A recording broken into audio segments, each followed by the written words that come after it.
Nanum 92.5 FM station with ambition and the Bubremo Ewo Adunu FM aso wa San Korea Honorable Eric Opoku na beto mpeso aso omosu kremo ewo yefri on ye ko Eyebono region 90.9 FM ewo Nsoko and Nsoma FM so ewo Nkra Nkwanta yebo free wo na fe yekovremu ewo Oti regional yiwa 9.7 FM ewo Ketikrache sabria make say Dr. Asamoah ye mame Honorable Helen Adjuanto so one year MP for Krache West and the constituency formation centers more than 40 Womunina tuning into power 97.9 FM TV SYZ Honorable Helen Adjuanto so uniwura Dr. Asamoah Nyame asomdwe enkamo me say birthday no listener ase eba me hu say why the need for Honorable Helen Adjuanto so say Reverend you have done the needful when the Dr. Asamoah the capacity Dr. Asamoah nyame asomdwe nka nyina ene awie ye bofri ne yakọ land na GFM radio ne Fire Life radio na fe yen fa asira kese Emma Apo 68 FM so mo so Virginia wa America mem you more Fire Life ewo abefo so ene internet ukwa yen website ya chechini sem nyina agu ho www.myswazonline.com TVSYZ Ghana Facebook Live Power 979 Facebook Live and on YouTube SYZ Broadcasting.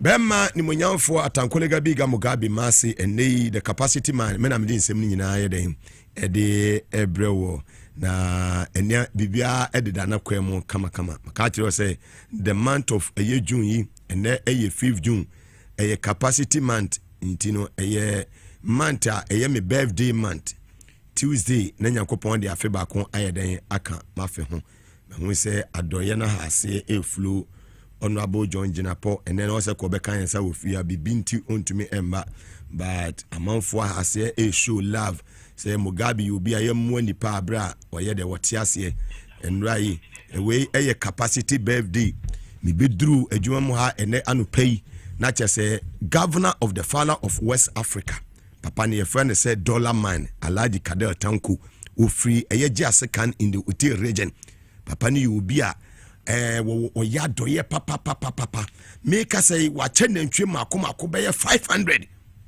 e dia mayu anu muslimi fo say idil adaya ebe omo enkai komisheni Muhammad Sara na wa no wasalam na eja omo so omo sanye de enko ma no enei me bedu adwamu hai na chese enura anwumire me ye program wie ya osimuga yeso birthday ye Tuesday na say ai dollar man jaja odi ye fro kwa ye bre sanse o ye businessman takun businessman capacity man iti media o birthday die Tuesday na kasa me ne obeba bidi with studio ho na sana me meba no happy eba bi hu anwumire anse dollar man me na mkwa mu kofiu wasi woni ho ase eje skid to 4 ewo ho bedu adwuma mo ahwe nantwie kese pa we nantwie wo beton be ye over 35,000 Ghana 350 million nantwie ya be mantam no SYZ Broadcasting car park ya just say unu say amanfo kana birthday ne beton sum is capacity man atankolega biga me birthday beton sum we eye nantwie de be kebab ne enwai eno so mubo won say free enekoi enwa ne be ha ase ayeden aba I mean one say yen kasa bebre sa hwene panye den enkasa capacity we are say won semu bia yes givers never lack obi a won semu bia no Yakopon fa ni paso no ayeden na wo hirawo ti wa hwene ntwie fe mo sa fa na ntwie no nto so enye presenter bia keke ene di ne birthday kura nya nruyu aka 5 days ene ye 5th birthday be ni Tuesday no en wa ka de ahase yeden eba na that Tuesday ni de ni besi that Tuesday no de ni besi ti we de capacity eye nantwie ni capacity nantwie birthday no say birthday capacity birthday that the month of June and the panko me month muno and the panko Ghana bedi yes His Excellency John Dramani Mahama President of the Republic of Ghana and Mechiao and Dr. Callistus Executive Secretary to the President Mechiao Minia Diane Office of the President Diane also Michiao Honorable Julius Debra Penufo Kugu Daminua Ba Joyce Bawa Sandogbe Mo and Chakesi Nkuma Munina Mema me Prof Nana Jopoko Adjman Vice President of the Republic Minua leader double Dr. Esiama Governor of the Bank of Ghana. Me see ewia sese ohun sa hohora woni panifo na to nsa didi o. Da bia me catch now say baby a wo bia no brat in the corner where you are. Ma yemfa fi entare ho say journalist you oje bribe ma ya kuroje na baby a wo be wura bia no ma wodin kasa open doors in future e ma womba. Wodi kakaya ba emie kwan ma womba ene adofo o mo ye den wo mo eben wo. Bitimi frame Mugabe me the phone na me person me de brewu say me de na ntwe de and say hey birthday we do the baby bia de me minimum we kraman ene okra kraman no okra de minimum we na praku asa o afede wate abo birthday be a guy way in advance nyenduru ho nei Honorable Ayemita Kando, Member of Parliament for Dwaboso, Western North. What na say head minister. Utwana mobi ya se bonabaso. Penyi tu kwan kwa manane. Na apenyi wa manane a odi dwumadi e hono. Ana onya na tie say. Eja nurses ni midwives we strike ayeden atiesim. Na me no e ka say. Wapenyi bedu Kotoka International Airport wa wankofie kura. Wahase a all the various hospitals. And there's no enye bibia ye we enye news mame. Because minim de obetimi aye. This man minim de obetimi aye. Way back in 2016 mene no near Dab Mountain Dwaboso me kai Daniel ne uncle ato ahoy Honorable Kujuto Ablakwa and Honorable Felis Kwachu Fusumo Dwaboso if you are anaju 1 a.m. near free ne constituency echo Honorable Nakonta crowd say Samsrahi oh body will you be our boy Juma papa and then ushe enyema what done engagement with the midwives and nurses no that alone in the various hospitals are it shows clearly say this man obey deliver and he has started very well. Said me dey me betra me catch say we a minister now boy adwuma say we executive secretary now boy adwuma te said dey Dr. Kalisus mo boy adwuma we a chief of staff now boy adwuma te said dey me boss Honorable Julius Zebra boy adwuma na me betra ha me ni bibia tia na pointia obey lazy I was about we mo dey Mugabe me ba me fire would that feel or favor. Yes. Until I'm home in my offices. No? Because me the say me make sure say it's Excellency John Dramani Mahama ni NDC aban way yes slip on a man for nya yasre kwan ngwase ne ba e be beka me papa John Dramani Mahama and I met our money sit da Kofi Abrante edi Honorable Akando health minister echi Kofi anawie hin awo emwakwa abade ba TVS was it and a power 97.9 FM inside politics jumedi so Mugabe meje also say you emabra me no kasi eyadia yene Honorable ne kwabna minta Akanda oyeso for edema airport dem so e wo man Ghana mu etu atoni na enam eye yenu anam na se for asam me wo say wo musika e na afi wo mu conditions how many juma no ho ya tochima o mane aban apokosi dum saa ma se wo mo ento wo ma se na wo mo peto me no mo pama wo no eno nam so e mande ye nenu e ko twemu e wo kolebu ayare sabia e ho e na yekọ no yekọ emergency ward aworo e wo na yekọ share ye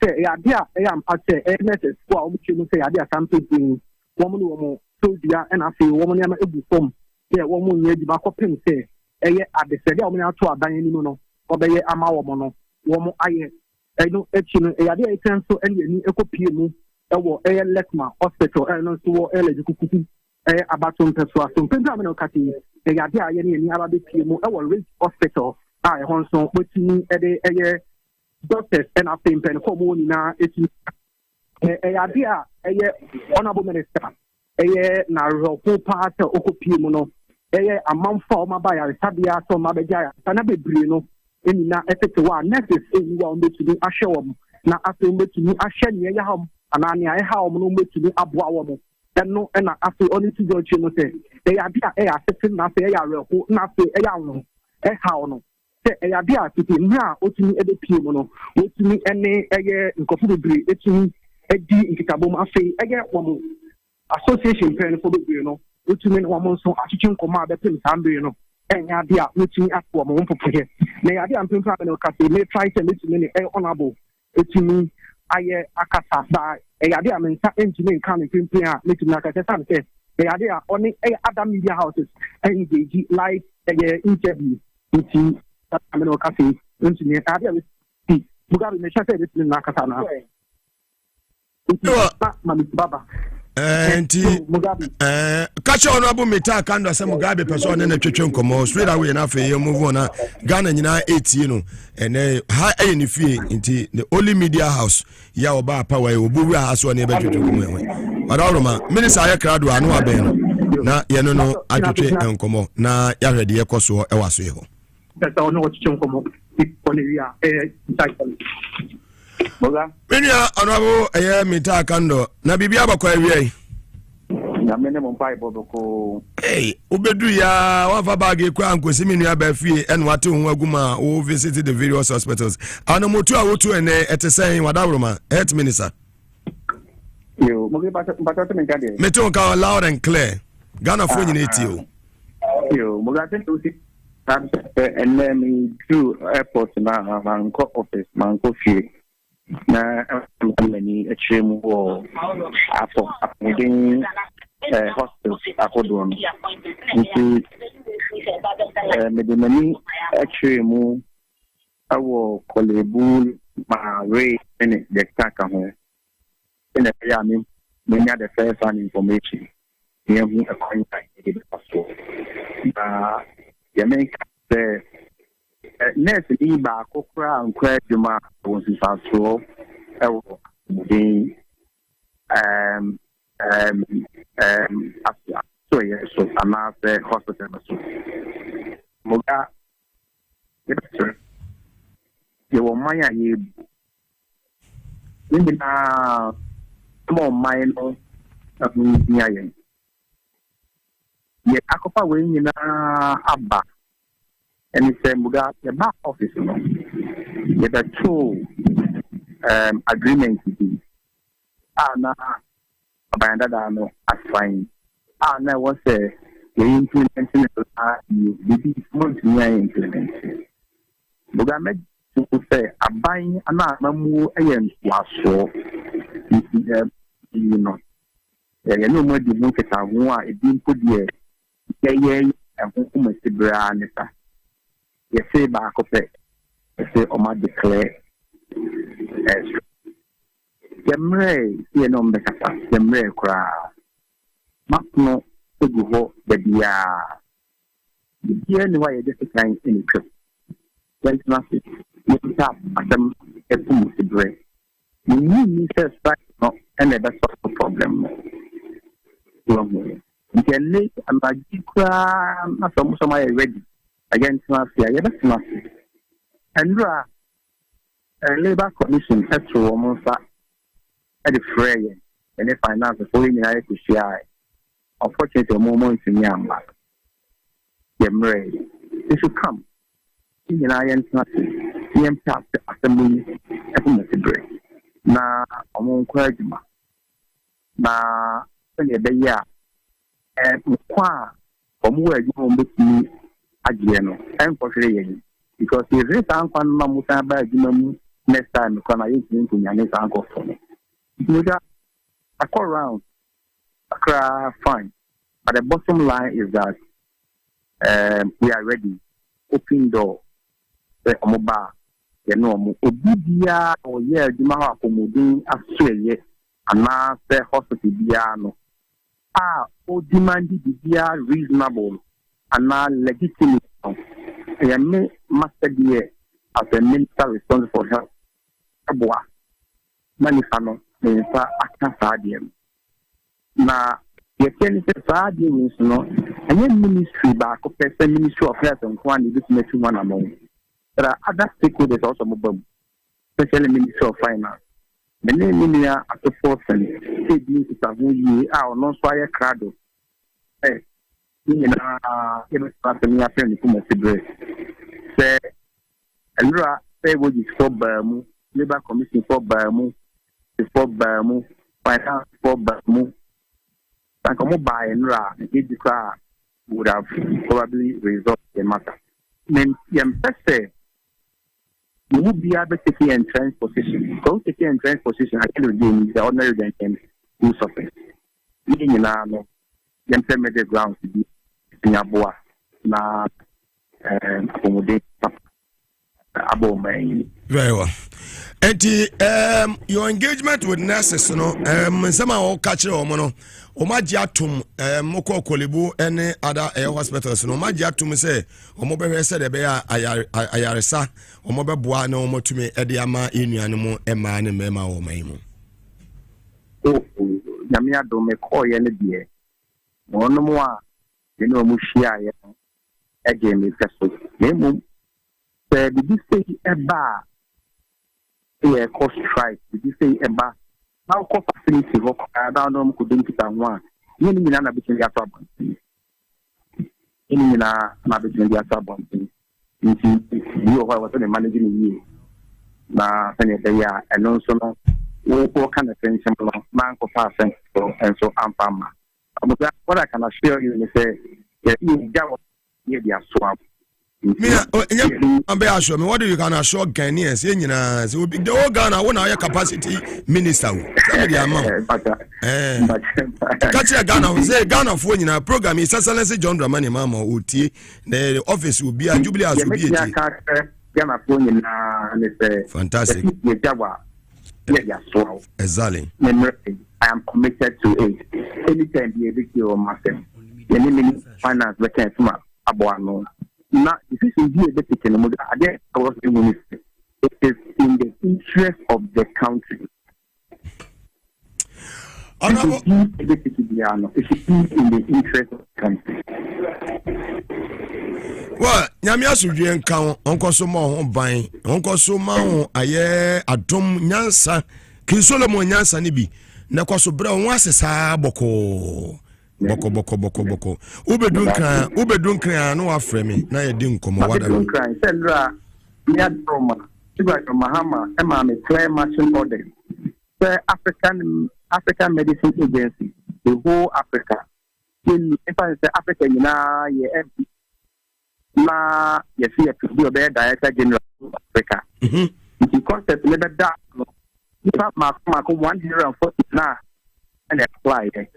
Omuhinya so na omuyimiensa maneba minu anaga nani eka ho ni wa emame ye friend Dr. Mini Dr. Delesi Mini Dako fantastic oye FD I wa Ghana you see ni wa do Mahama emame clear instructions e kwanji e faso a no ebetua be ye Director General of African Medicine Agency no ye faso ye ko ye nyina oni edi fawo Morocco for a called at the final stage, not Shepa, but Yankupon Adaroma, you got John Dramani Mahama and more in support and Yankupon Adaroma, African Medicine Agency, state parties, who Yemame Dr. Delesi as the Director General, first Director General for African Medicine Agency. Where breaking news, Nadia Mayu? And the free airport now, man, coffee, the free air, that was it. What? Man, coffee, pray to the front. And also, I can't sit out celebration in a shot. Field Masha. I'm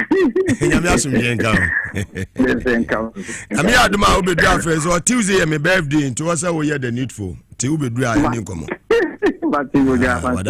and just live do boko why someone will see the show ni see no see ya pepe ahobrase nko a program a wote radio ni TV wona wo hwa umpe Mugabe asema wo bepe hwan asem bi hwe good news wa ye dia bre Ghana we breaking news o FDA openye oda no ye maame no the whole Africa.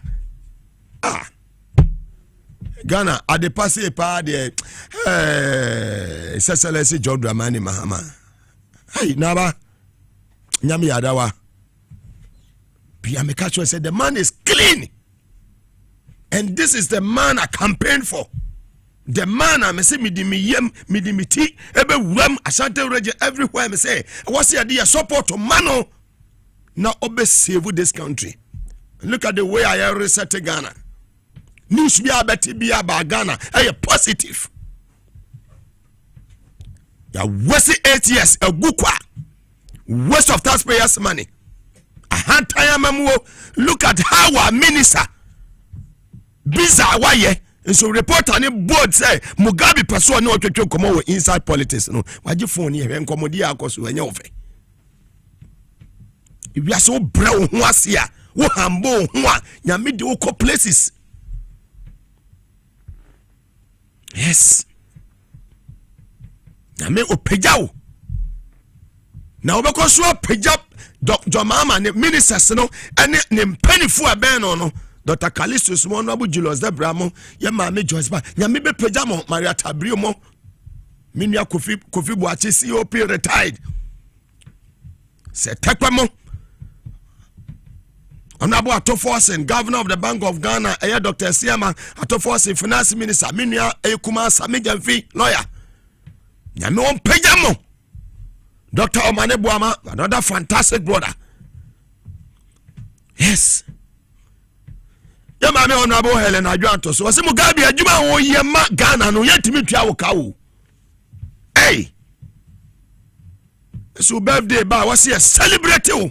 Abra wote ase. Cause we bema do the idea yetimi ko ba bia se wo ko na be deliver e kwaya so no results no ye papa Honorable Mita Kando ne santwefo di nkomo e wo akire yentie no so e. Just like I have said before, we have gone around the facilities, have assessed the grounds, and what I can still say is that our brothers and sisters, nurses, should listen to the plea of the ordinary Ghanaians and listen to the plea of all of us to come back to work to save lives. Whatever it is, we can assure them that when we sit around the table, we will find solutions to those challenges. I am in constant touch with the Ministry of Finance, with my colleague minister responsible for finance, Honorable Atoforsen, and we cannot sit around the table alone and find solutions. Everybody must be part.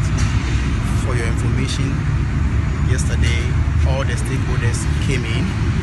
Labour Commission was on board, Fair Wages was on board, Ministry of Health was on board, Ministry of Finance was on board, and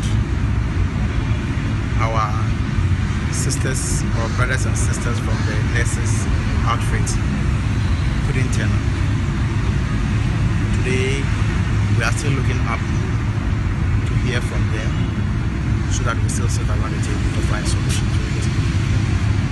I have consistently maintained that even if one person, one nurse who is supposed to go to work doesn't go, it still has an impact on the healthcare of that particular facility. And so our doors are still open, and we expect that this thing should come to an end immediately.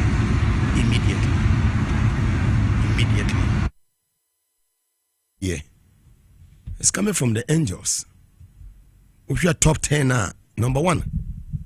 Honorable Kujuto Ablakwa, Dr. Maneboama, Honorable Rashid Pepo, Honorable Muntaka, Omoto Atwaso, Honorable Haruna Idrisu, Omoto Atwaso. You see,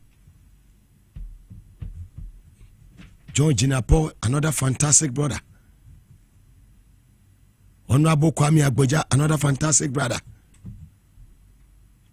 Dr. Maneboama, fantastic. I mean, omu deliver. Someone say me betra ha. Nko yi a me na me meka mu. And the ko yi nso a me na meka. Sankofo na yetimi ka no kore no ye no so sa. To we se sia media no mu no. Me yanko brebo a wono me friend na adwo obefa wono so fra me a otimi besra me da bi e Captain Smart. E ka ne no hu hwe. Se sei nani abie. Ye ni timi ka no kore kire Ghana for. Now because you timi first can and change Mugabe mind e ma nye I don't need it. No kore ne da ho ameka kire. But the Inspector General of Police, the security services, Inspector General of Police, service with integrity.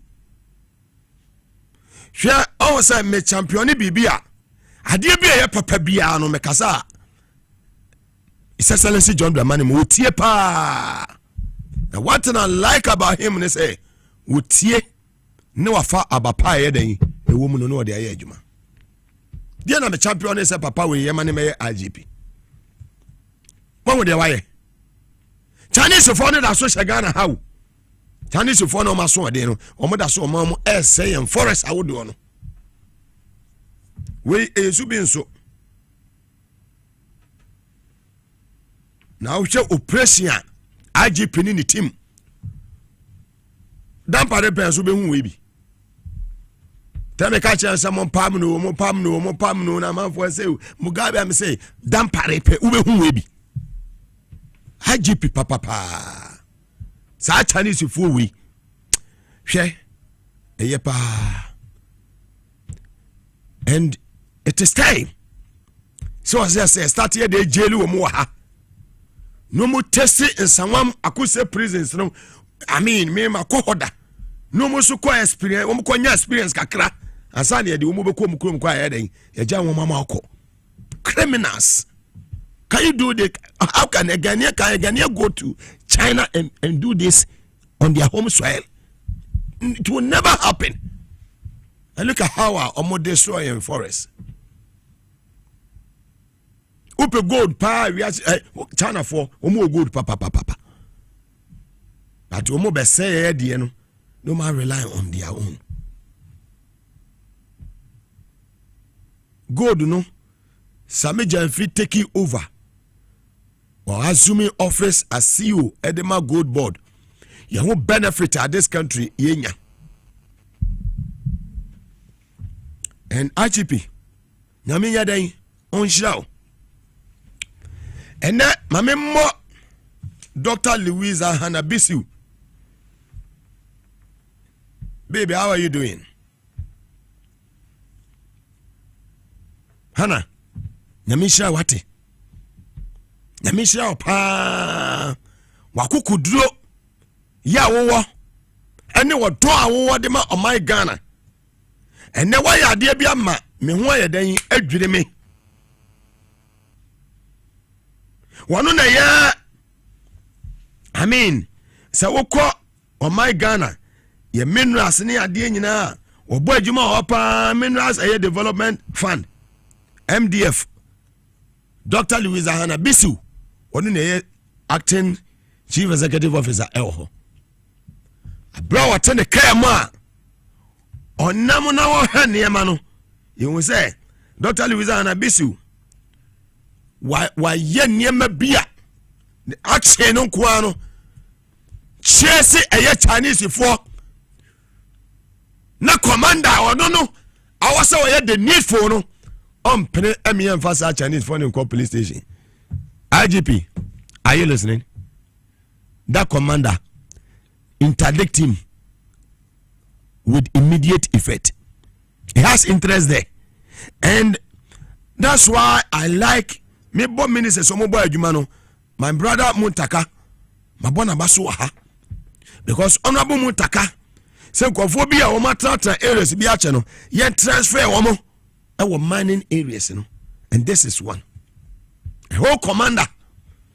Yeah, the Chinese for no air police station or so on your day. Ompene. I'm not here to mention names, but that commander must be interdicted with immediate effect. Na yetie and someone, the administrator of the Mineral Development Fund, yeni about Dr. Louisa Hannah Bisiu, and the commander no, that police commander no confrontation no, you have video in live. And they told me that there's a problem here. There's no problem, sir. The only problem is and I saw you are people, so I want to know what is happening. So I've told you. Okay, no. I want to know. Let me know. No, it's okay. I want now to know. You have cleared it. Yes, I've cleared it. So I want to leave with what I have. Let's go. Doc, so we understand it was the police who sent the tax. Can you confirm that?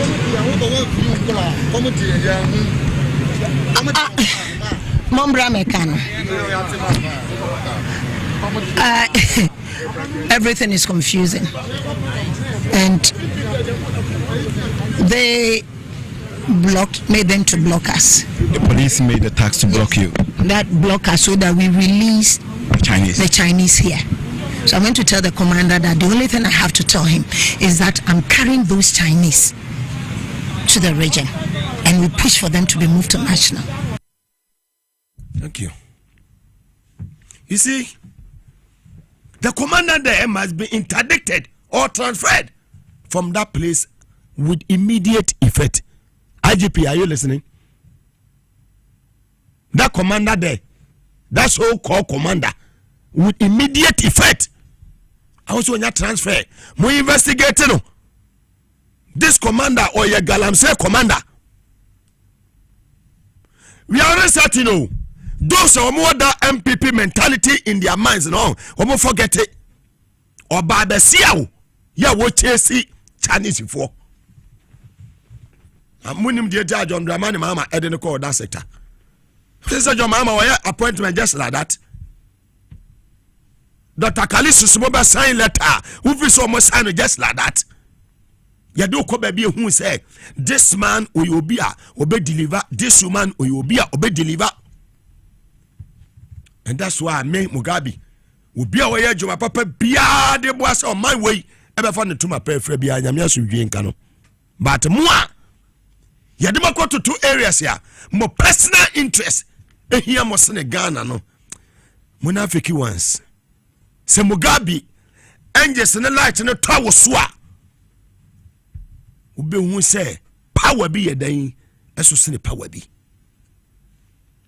Congratulations to our big sister Dr. Louisa Hannah Bisiu. Jami ya ko wari suja. De bia me kan se suja ni oni omo mo nsu ni bi. It is well.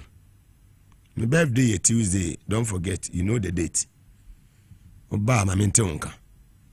Say ya boom. So the reset no is on course. And now no I can see say all the appointees no they are on course, they are working. All the appointees are working. Sure, me can be about Nkofobia omu yusu the Ashanti regional minister nidi was school fee the mo person mo say nidi in the region, and I sent a warning 3 days ago. The issue is sorted. So you know go so as natural mineral water no e go so e jane dum. Hwa platform Ghana ha there's no platform associated in this platform. Se Mugabe me tena fidie kase we achi na me si me bieja forget it. Tida bia me catch us me na ma me hwe machi because machi adepa bia nye de eni ho akoma pa ene odo a me wo edema Ghana akoma pa ne odo a me wo edema Excellency John Dramani Mahama ne me Mama Lodina ene Prof Nana Jane Honorable Julius Zabra Adwumawura ya me hira wo sinyankopon nshaka ne obenya biedie na o ma me biedie Dr. Kalistus mo Honorable Kofi Buamo ya me asomdwen kamo the presidency.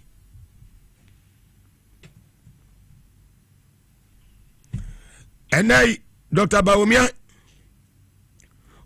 misleading Ghanaians about the 1 Ghana a year levy. Yede ato sono. Yeah, our friend say Dumso Levy. Yeah, oh. Sammy, Omoni say, me Makacha said the only voice young people for slow a Mugabe voice. Na paya o moba ne say, ka radio no kwa ni eyinimi na me mama jo mama achi do mama say me be ha ma na bre. Me dia 5 no me jamu defend you. Wo bia obayi utibia no say ye kufuado, say ye ba wo mi o. Wo ba botena be ka asem na say nyansanim a me ka chiro play say say ma o kan nyansanim. Ghana for emfa. Ena abrejo mama ebe take over power no na petrol no 1 liter na nam 19 point something. Ene petrol aba for ma baba bedu 11 a year Ghana cedis from 19 to 11 aba down to 11. This is common sense. Sana utia 19 under your mama Ghana akufa do time ye de taxes awodo ani ade ekumo no your mama no ni papa odwene de no mo hwehwa ne se o ma wei dum so ani ade ebe se wo man no agire papa biya ni wo mutim. And I'm telling Ghanaians and then me come muntie bibi asatema we otumfo se to atekoko so nana boni de no apagya omo me asomdwe nkan King Solomon was it your mama na point is no omo your mama na on succeed me ametie me yi makoma mu nyina se samede me se be segem ade ama hisasala John Dramani mama any NDC na political party afan NDC ebe gina mu ma MPP timi ma power bi ma I'm more than ready bad ba wumia such a munafiki man wey wo mu hu power bi mu da but ebe gina juma ya satini yie no ya be koso saa ma ya nye bibia ebe gu joma ha mani mu ase ene aban ni mu ase no se mi hu a me meka ene musumunim sami nya obi a me fire abaka se o muga slow down me sami fire na ka se me slow down kwa fe na angels no wo so mo abufuo ba bia no kura ni da bia meka kire wo play nye play fa me say ye mu bi ye pese ke ye a ke ye wo MPP time ye swagana must go back no na omo dia soma journalist na afro akese se bo fruit no abegina eye chef filling station won sami fire o mo tumi mi o ma no me what credibility, integrity as is there, plain. And some ba wo miama ha se when we say journalist phobia ha se eto nyom praise your mama munafiki once monkoda ma fire monkoda ye hear mo praises 3 days to elections na mo de mo matches agogo kumase edi your mama atem. They should make a wrong move. Some me Jubilee House me hu sa ankofo no any appointee bia me hu sa journalist for me ba office me pamomo me create confusion in that office na mo bete menka. They shouldn't come closer to this administration. Woman the 8 years they should go the airwaves the whole Ghana. I'm the boss, I'm the one controlling the whole airwaves in Ghana. When it comes to NDC we are in power. Mugabe kasasa koda utie wi a anu no higher power any TV SYZ ABC de no kaya isi say SYZ ezai session na utie no session need the power e dey to me ko wisi time baby ayadru no ba wo mia at this time wo start say wo dey do so ne wan ebe politics.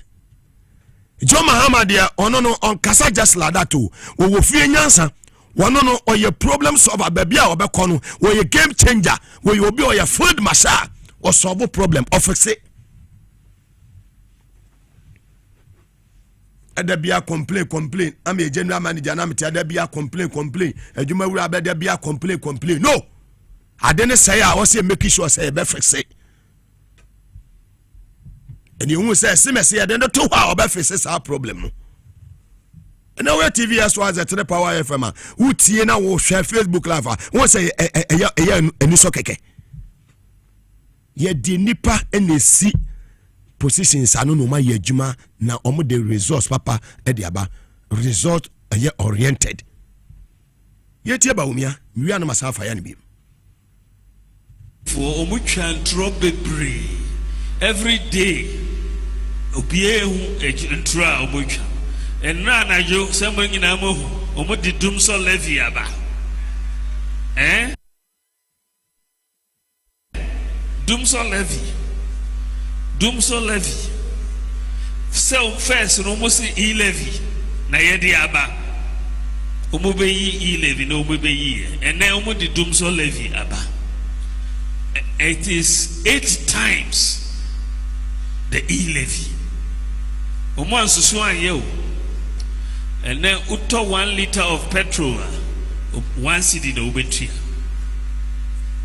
Uto 1,000 cedis of petrol obetua 83 cedis.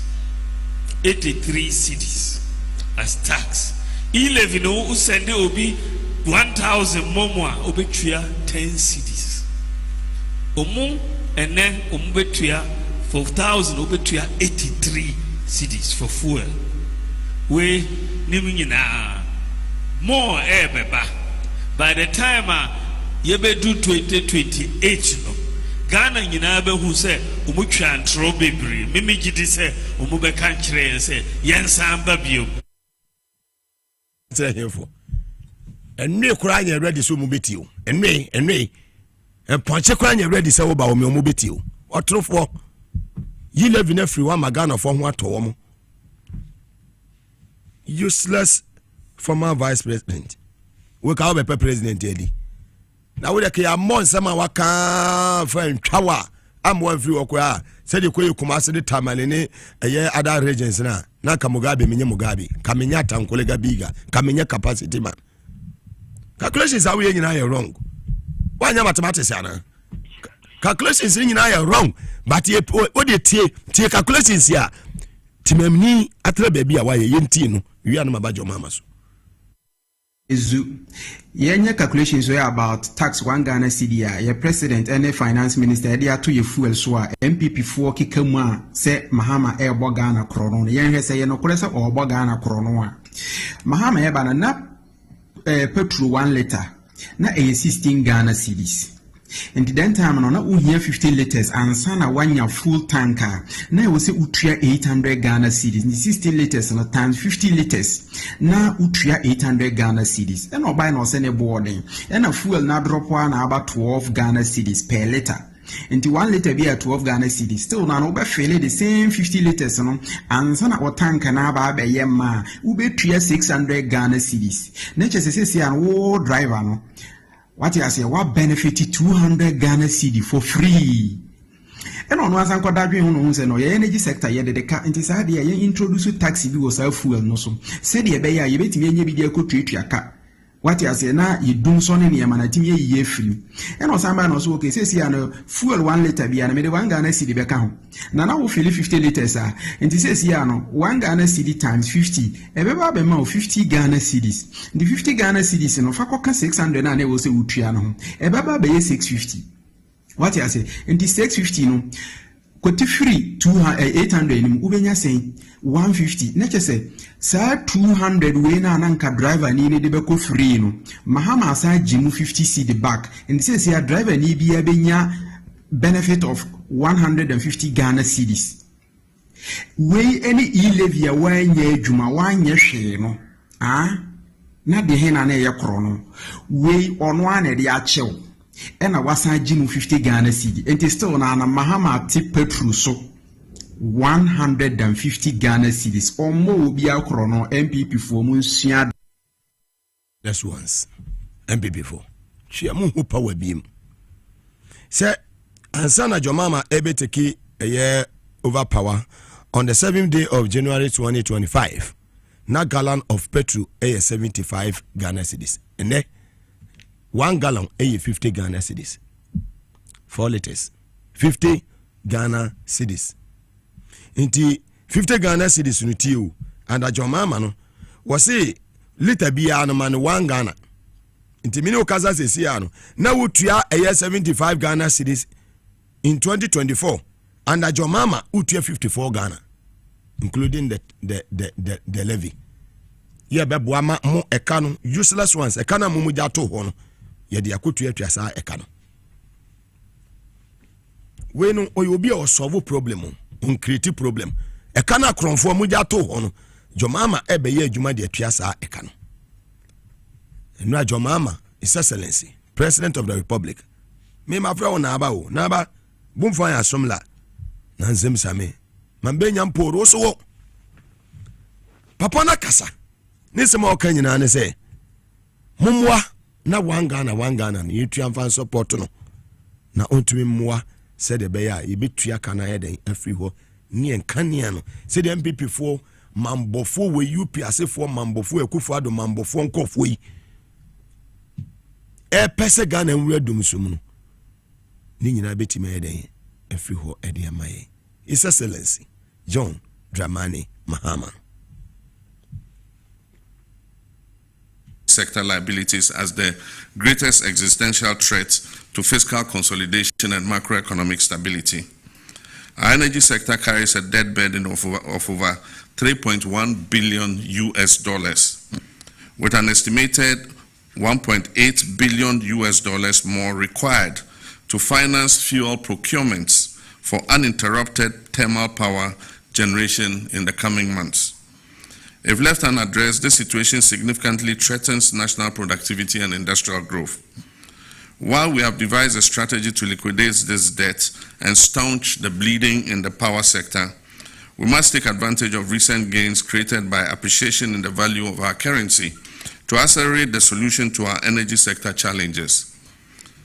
In line with the dialogue's recommendation to boldly tackle the crisis in the energy sector, Parliament yesterday approved an amendment to the Energy Sector Levies Act and a certificate of urgency, introducing a 1 CD, Ghana CD, increase in the energy sector recovery levy. This decision, though difficult, is necessary and justifiable. The additional revenue projected is 5.7 billion cedis annually. This revenue will be strictly ring-fenced to pay down legacy energy debt, finance ongoing fuel purchase, and avert the risk of recurring power shortages. Funds from this levy will not be subject to the hazards of the consolidated fund. And the minister is here. I know when money falls into the consolidated fund, it faces certain hazards. It will not be subject to the hazards of the consolidated fund.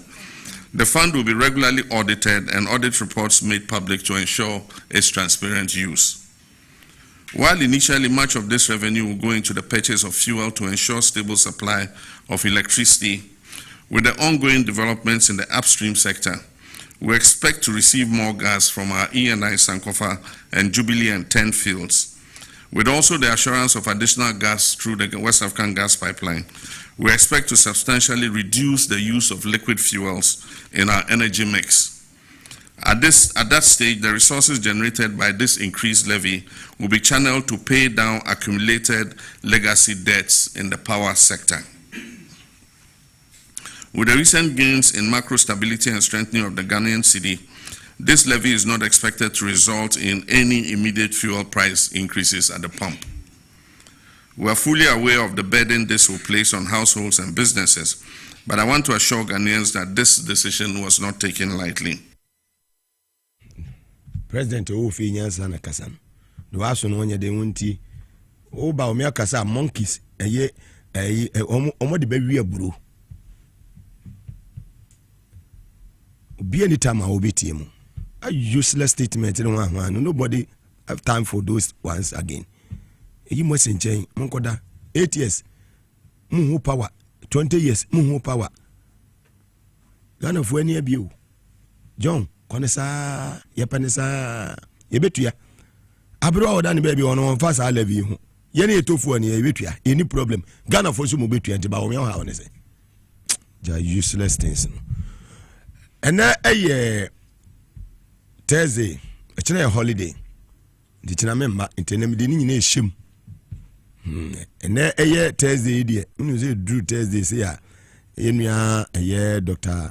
Amwako na so ye victory and minua ha ya de be ko cement ye wamu na afi yaba Alisa Nelson any list when na kwesi poku ibesi nkonya enefia yenua ba ma osi chief fire officer and the whole Ghana champion boy juma emami na yebo janisi anoma ma fire attendant no ba kwa ben yo ha because enne me bieja basa me kwaso a shake o my way me say de jomama ekoyi a me na meka na memo ne ye amemo ne fe amemo ne yakono Ghana fo ajatum utumfo ajatum si ye moano ye mo bia kwa mo bia hwe mo be penetrate e meye ene mafo bia evan ha papa we o wa komapa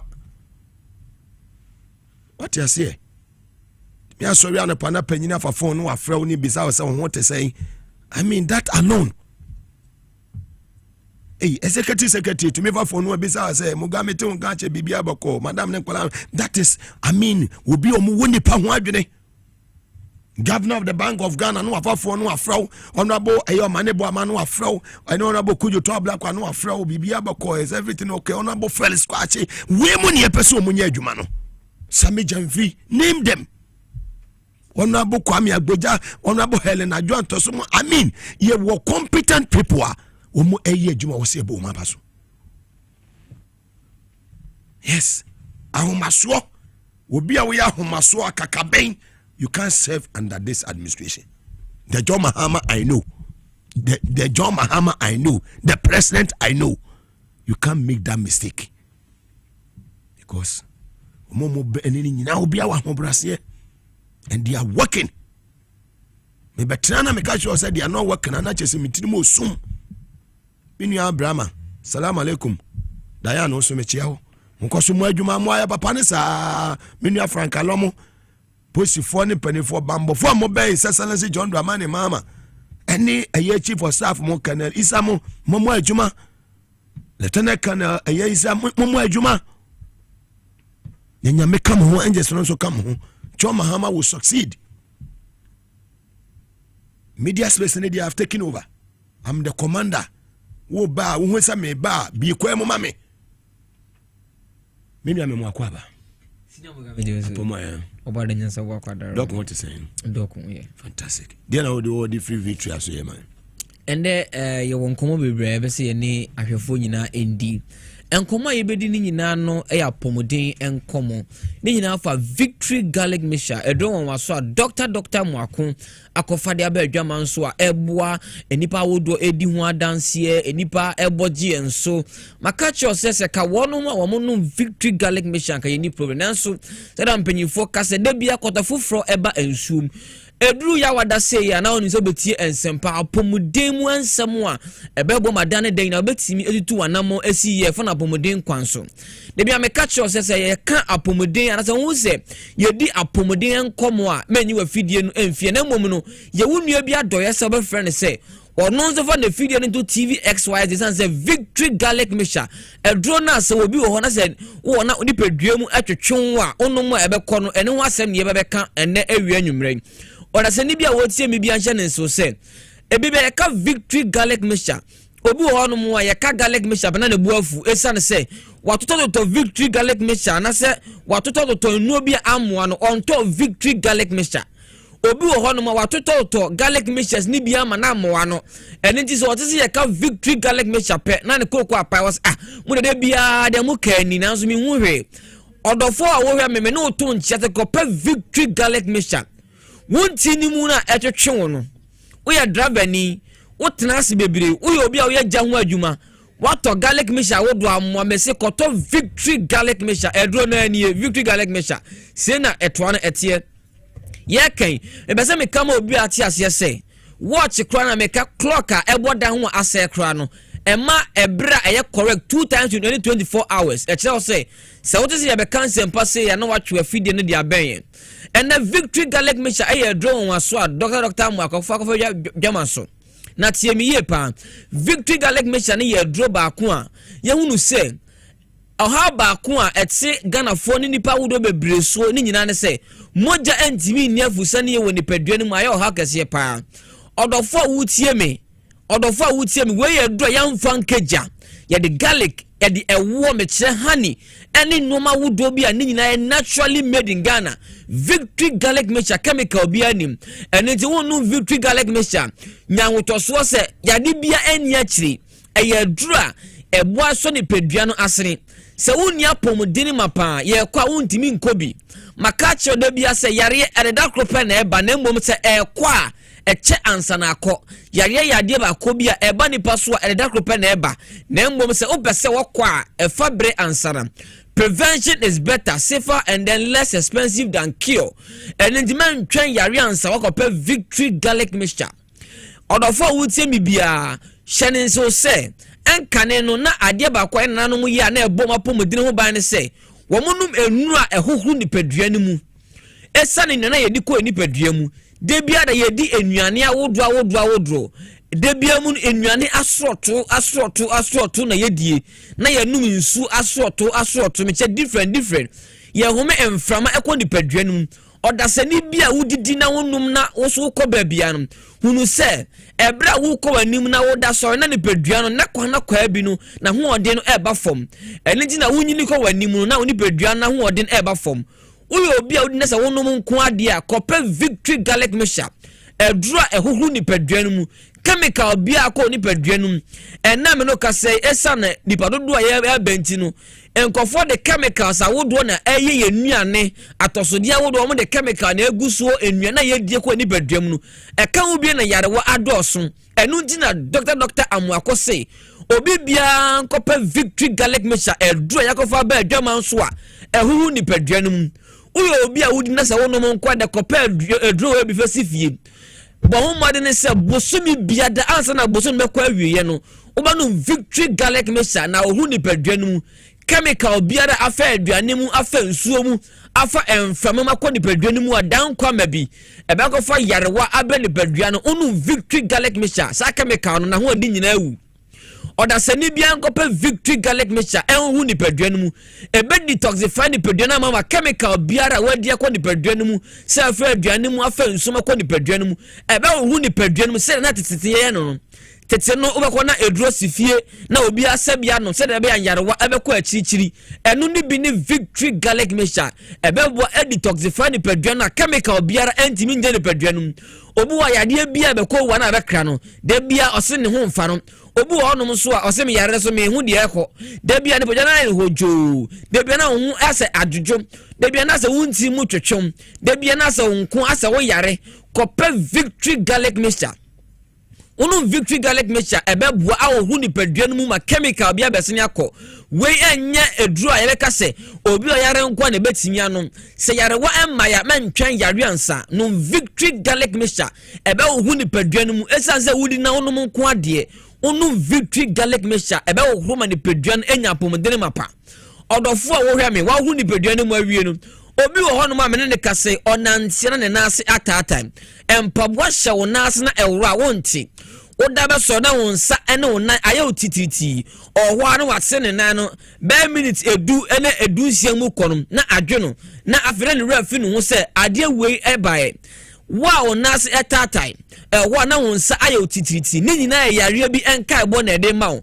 mempese mebo sa yare ni nisa se mensoso se yare we ebeti o lesani bia wa onase etatai onsa aye otititi yade bia mempese mebo di na ebo nkaye yade bia no ebebeta odasani so ebo ne nkaye eni ti se wutie enkaebo no na wa ya anu aduru enu nti uyo obi a onase etatai wono mana onsa aye otitiriti uya me ma me panyi ni menua be ma menua baabi ye nua na ye die ni nyina ka ho bi na we nyina eba eni ti ne ese uyo obi a onase tatai wo na onsa aye otitiriti empabwa sha onase na ewra wonti kope victory garlic mixture kope victory garlic mixture ni binanum ye tuvo se painkiller wodo ni jainom painkiller wodo na wanoma jainom na pe victory garlic mixture edron waso na adansi ankofo die no me da bia me catch yourself na mo me very proud of myself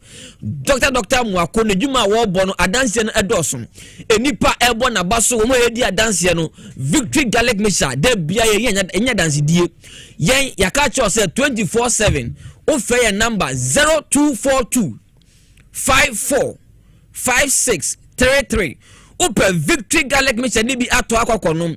We a pharmacy shop, we a herbal shop. Open Victory Garlic Mixture nibi. E draw one so Ghana ha obi bia di ho dance ya huru ni peduam. E boa obi a na se agititi wonsa eta eden agene. Open Victory Garlic Mixture 0242 54 5633. Number na message subium 0242 54 5633.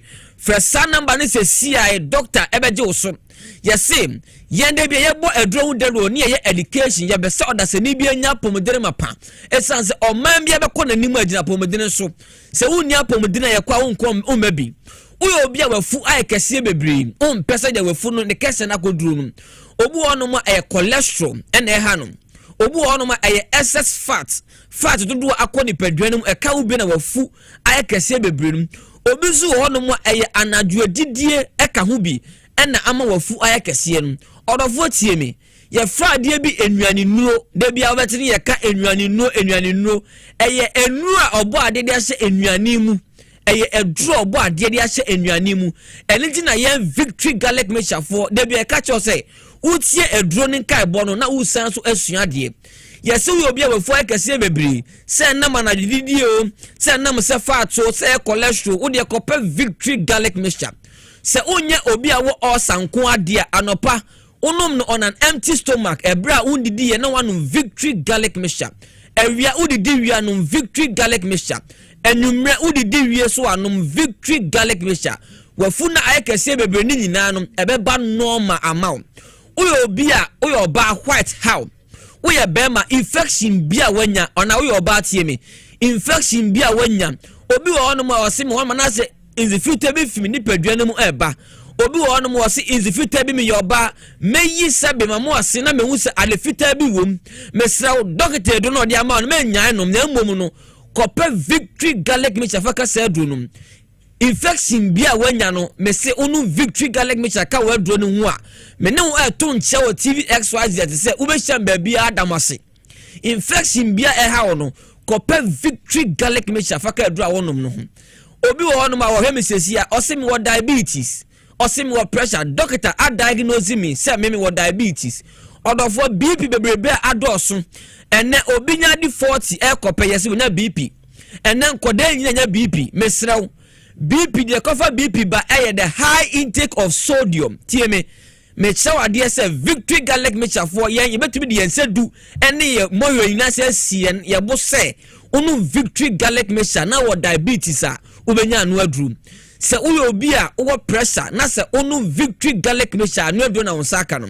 Victory Garlic Mixture bo obi o diabetes wo pressure uyo obi won ma diabetes atena wo so ache me pa ocho enye asichie nkwa ni de bebrebe ena ka hu bia ma yenya diabetes obi bia odi too much of carbonated foods ede na carbon ewom obi bia odi aye too much of starch obetimi enya diabetes high intake of sodium mema wanya BP ena na ya che o say diabetes naba pressure no aba kope Victory Garlic Mixture aduro ni binanom uyo obi a wo diabetes or pressure me se kope Victory Garlic Mixture aduro nwa so a aba adwama so a adansia nkofo die no eya na ebo adwene ntiase so makache doctor said de bia no ama meje shine no too much nkofo edamase obi hyem okromu a eda no kama me bi si oh metontema ababa be chew na mese ma me wo de ba me de kenten makoma doctor mo akosan se oye adwuma ma ne bu adwene ntiase so a doctor fo muti bo bill e fa na pomodine ho na atena se akofa Victory Garlic Mixture se emebu adasa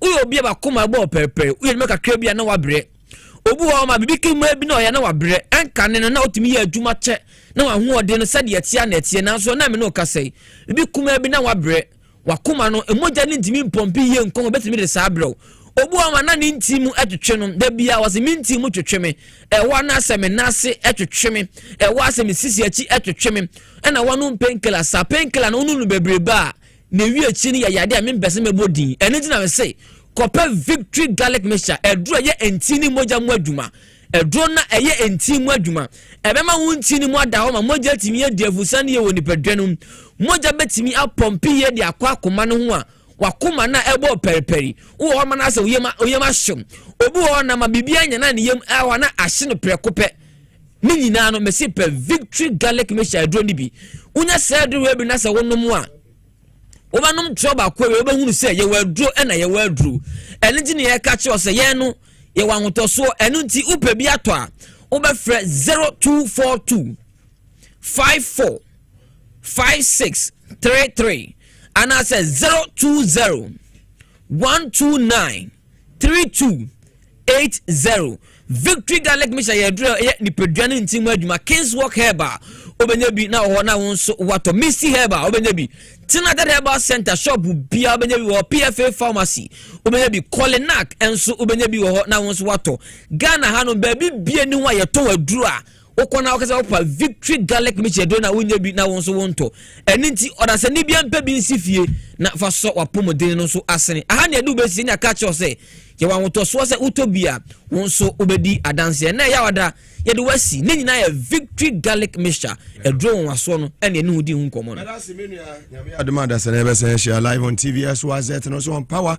97.9 FM and obeti listo wana na kwisipo konka sanso na Alessa Tairo Nelson senior political analyst mpenifo mienu na meniomo ebedi eye nkomo ewudwumadi no so adofo ne eye ni pempempempe ma mo hweye Germany, France, UAE, Netherlands, United Kingdom, United States of America. Yemo bibia kwaba about the hottest political talk show in Ghana, Inside Politics.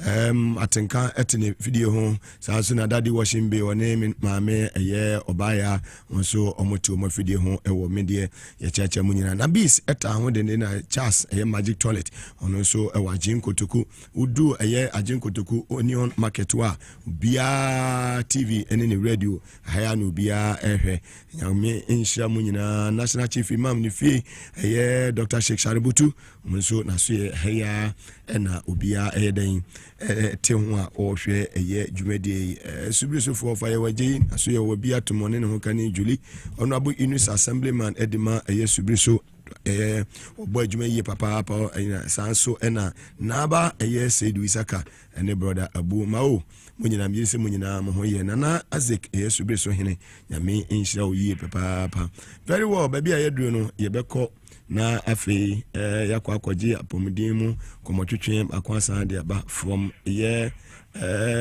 haksafo ho chese ose du papa no na me na me hu simeti wa mu na afi yemra ye ba ne din komotwetwe ansa na lista ene liso we ajo makonya.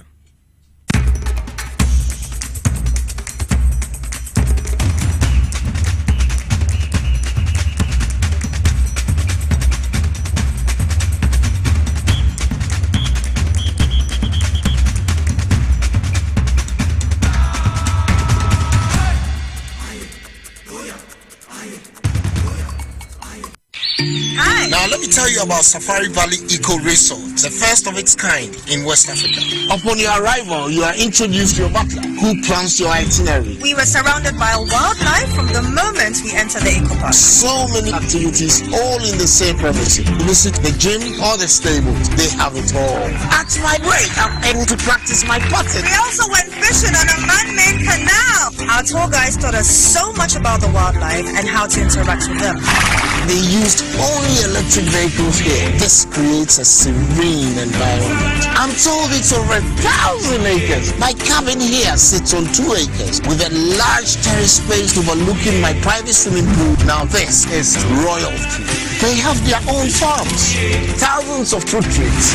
I can also have my lunch here at the waterfall.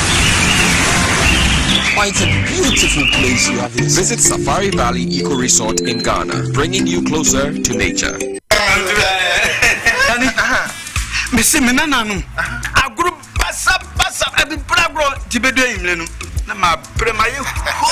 As for me, I take very good care of my grandkids. Ye dear grow, na yes, do maybe crana. Me bano timide, or maybe gumi so weekend. Hey, remember. I don't think I'm catching you say. Yeah, no medi garlic capsules. As I stand here, my doctor said my whole system has improved very well. Medi garlic capsules. Yes, medi garlic capsules. Medi Moses garlic capsules. Boa mamoja di nipadua ni mu efurusani yi na esiesie oba ne barima mahona wodin. Ubenya edoi bi ato omanyi mu pharmacy store frey wo 050-349-4885. Edoi enya mamofra enye ndi mfie dumiem. Apemfo ene emma emanofo. Medi Moses ni how FDA ajije din kratui atu.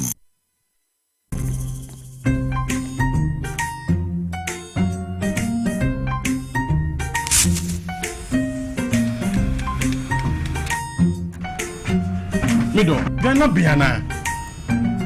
Ogo fa jebidi wi aba besu en fita no pa e say baby she. Manga shi. Junior.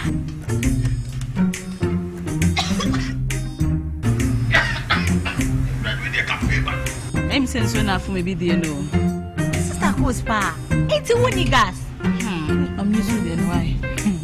Why?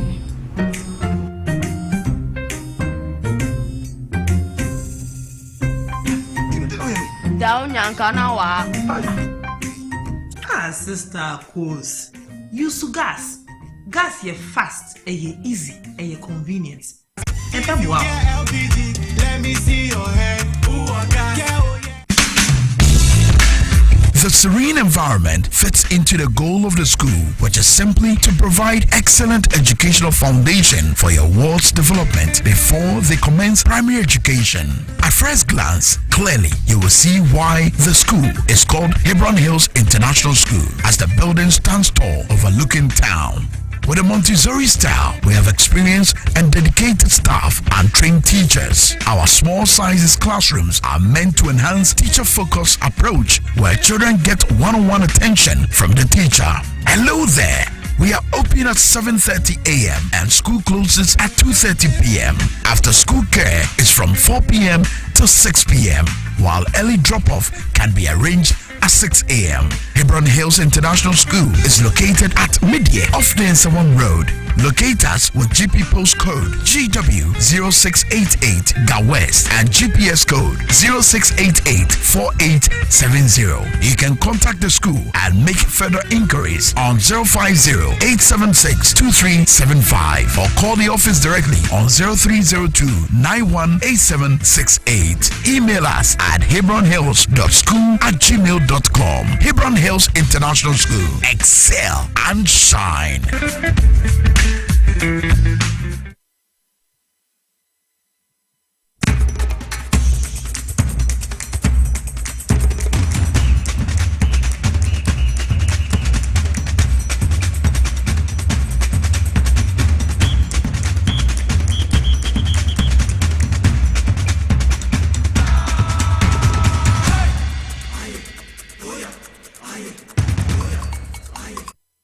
As I'm a baby, I'm live on TVS was at on Power 97.9 FM.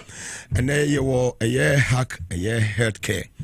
Omo aswe ni yedri eno mo bedidi nkomo omo ne de haksa a year capsules ene haksa mesa e de aba eduaso dry tumi buama osa no tumi yin free okra eno nkomo ne bedi osa ne de nyina tete yin tanse adwumenti e de ne di ntem nti wo office ya ene yaduani kura no suma se nkotomre okura na asemaba wahwi ya no aye jonkuma nti didi mu kura na ya na edi nti o say de ene na aneti na mum no mu be nya se obenya aduru a ebetumi aboa wo na save life dokuma kwaba ya boko de nyame adomboko healthcare former so yet say o nyame adomboko tebia de na wo man mafasa kwanya sina machia ahwefo nyina se onyabra wotie ene na sani adebia e ba ye ne apomode ho asamre bra ona ene na first time odi ehu ye wa hack healthcare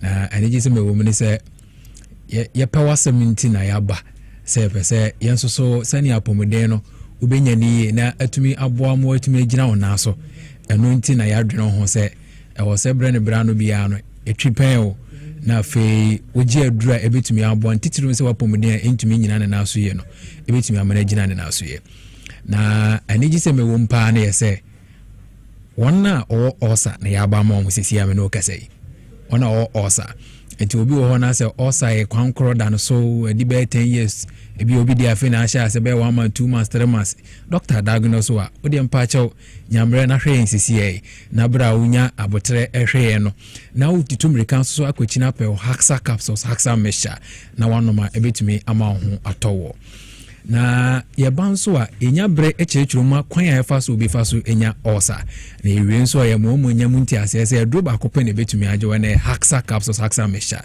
na mekoso no aduro no eye sei na aduro no sitie nti na yehwe no ehwe sei na aduro no esitie na okoto nso a so obo homoden so beto set ni sei oto set ni mienu obeto mesha no mienu den na capsules no baako aka ho na e first set ya obeto na atumi aboawo amonya apomeden soronko na ohwehwe no na se okoto na sana onoma obenu mienu anopa mienu awia mienu anumre na atumi aboawo amonya apomeden soronko na ohwehwe no se yeka osa ho asema aya na de mpa na yeka kosi se ekuro no baabi a ebeto na yetodin e de se ekuro nsusu de eto baabi a yetodin a eno na ye friend osa no na osa na ankasa no ye won types ye baabi a ebeto a yebetodin se na medical akire mo enti ye esophageal osa eno no ye bra baabi a ato omina aduane efa esophagus no baabi a omina aduane efa akoto ye funu mo no osa no bi etumeto ho sanso ne ye gastric ulcer no so eye dia ato ye funu mu ana stomach ulcer itself no ene o peptic ulcer dia ato ye funu ato nso no nketo no mo ene o duodenal ulcer nso na ato nso no nketo no mo no na sa ulcer hodo we nyina ye wodia edeba aya na nipa bebere dwene se ulcer no dia pa etai dia edeba pa kese eye ekombra obi ekire ne yamkom mepa chaw se wo kire yamkom a in other way around no aya na ehadwen na nso ye ne pa na ekofare bai efa ulcer ho ye kofare bai pa no eye H pylori me pa je ntie ni H pylori na H pylori no eye bacteria infection na bacteria infection no yenye free environment no eye environment ye ni echeza Ghana no aburo no ya na no kran me na ye doso because impo insu asha ze totobo nse nkofo totobo ra guba bi basa afenso so opidification yensen ke wo hore yensaye bra yakwaja nan so aba ana ya forecast yakodu fera yensen ke di so ni samra e hore yensaye na anka ye didi no yenya ne sa ana aduane bi a wadi an nso bi a wanom no e bi a wo no unhu na so na ye contaminated ana aduane na ye contaminated wonsa aye contaminated ana wodi adidi ana ko nipadua na ma mo 1 H pylori na ko tani padua mu afamu ko tani padua mu so dia ya mo ye pa na ye se e bono ntokuro edi kuro ana ede breye na kuro na ede breye no eno ana afa wo sha asese wonya symptoms mekoso ana esan so certain painkillers bi nso so wo hono so a etumi kofa ba painkillers no aya na no krenya me kwan bi so no eboa bra wo ba bi ye oya na wo to se ebe mana ba fam na enso so wonom che bebra aya na etumi hawo kwan ye fa so hawo ne se ye fra bibi prostaglandin na sa prostaglandin no eye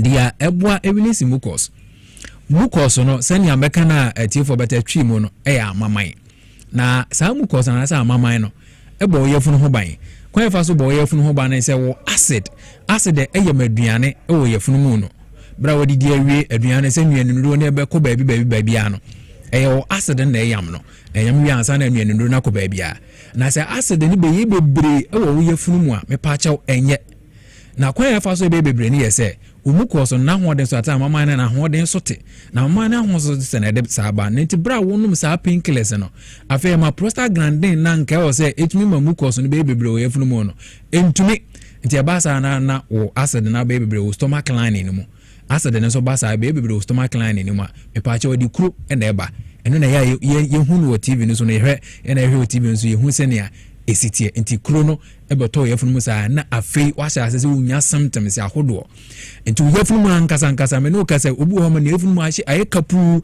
asemfuna magana yamti kwa ntimi de always bia na ofile se waifu asa wa me nso won hye de ni aduane bia e ma no so krampo na ma ne yimfuna man tentem afei dia ye kan ko sise obi dia na dia yaw pa ankasa ote yaw ankasa o yefunu no mu afei bere bi won ma ne de ne yaw no aduane to ma ote yaw aduane so de nto mu kura de na asem kura bra wo kire ne yam kom san so na nachi brɛ mu ankasa sei ono onya accident on hwe ase ana bibi za nto no nanso nachi brɛ mu no eye ne ya ne mfe se ne osa ne ba na aso ne mfe oje ne ho enje obi wo ma na ne bo efuno no bra wodidi awie no obi nso ya aduane no ejina ne bo bra wodidi awie obi nso ya na ne bo ano ankasa ne ehyehye no wo sa symptoms ahodo ana se ne hanom no nti ne no fon temu hanom no tokuru na da hanom so aya na ho no hwe no eye ne ya pa so wo symptoms ahodo we nyina ye osa symptoms na ma osa no enu nti na ya dwene ho se adrowi enu ana betumi ajo haxa capsules and mixture enu ana betumi ajo enye du fufuro bia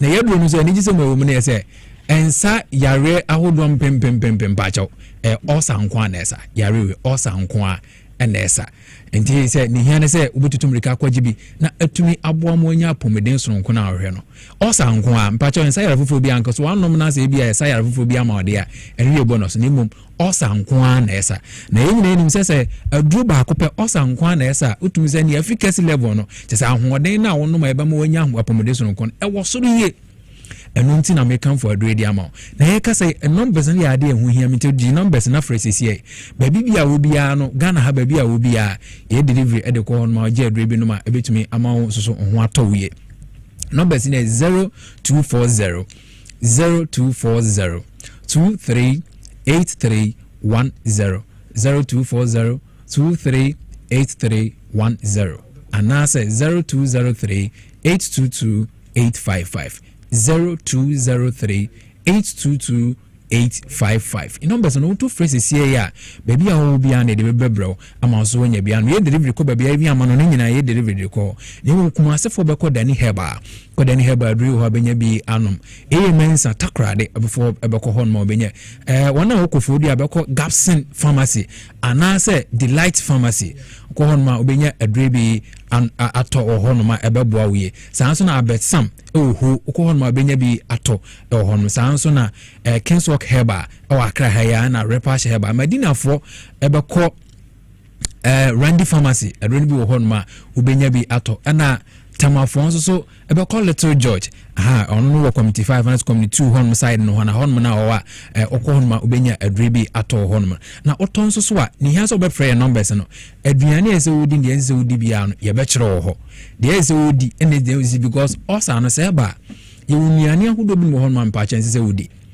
enti se o frɛ numbers o nya ni ha so obeto adro no nya to adro na o de frɛ na ye nkire waduane ese wodi de ese wodi na atumi aboa mo anya pomeden sonko na ohwehwɛ no mpacha adro ne de se onum wi a mpa wakete se magic no ni ha se adro no de akoni padua no mu ni ha ne se wo de akani padua no nanso se mum se wa start se wonum adro na se koto adro na start se wonum na se yawo no kora eye kese chen first na eye ni jesem sentia meka se eye ni jesem ne yese nga wo de adro de wonum a nka wonim se nka dro de wonuma nka ye dia ebo ni padua na ma hoden no nka eba ntene ye den na nka yaro ne kosoro sentini sese medical aka no osa ye ka ho asem na ye kuro enti kuro de ni sese kuro to skin na so mi a na odi kuro dogu ma ya na se ni ni se ehihima ansa na brodu se ewu ansa sa papa na adru no so tie enti se wonya numa adru na e kuro enti ebetumi akeka no ho ama chese ya no betene ni mo se oto aso anom enti na medical akere o set no ti set ni se na tie okoto ato set ni se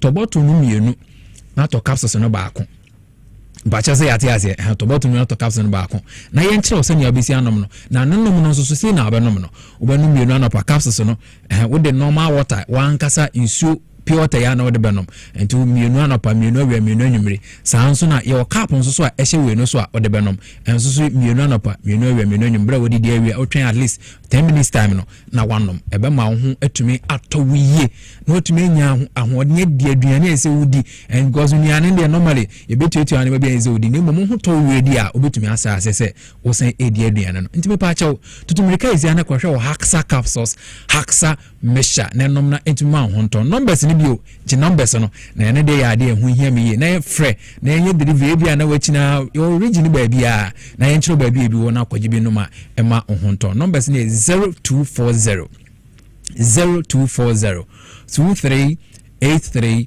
0240 238310 and that's 0203 822-855 0203 822-855 na mpacha so wo aduro bi so awon no te se bia BP aduro na anom e bia diabetes aduro na anom mpacha obetumi akoso anom emne hian so be ma intervals ya bam so wo osa obetumi anom na akoto aduro bi ne hian so be ma intervals at 2 to 3 hours abam na atumi aboa ama so anom aduro ne bia ebe ma wo ho so anya hoto soronko enti ko hwe wo Haxa capsules Haxa mesha na nom na ema ho ento e aduro ebejo e aduro ebe ma osa na akọ e aduro ebe ma wanya hoden soronko na watumi adi aduane ese udi nti ko hwe Haxa capsules Haxa mesha da se ne yebesan ehia na afei maka complications e aduro no se wan to bi anom tama o osa na mfi so a se osa no wo so complications aya na eba na afei so wanya mu entiase ye nti ko hwe aduro bi nom na ema o osa mfi so nko da se ne yebesan ehia na eno adi ko say for your time live on TV as was it and also on Power 97.9 Amasana kase nkoma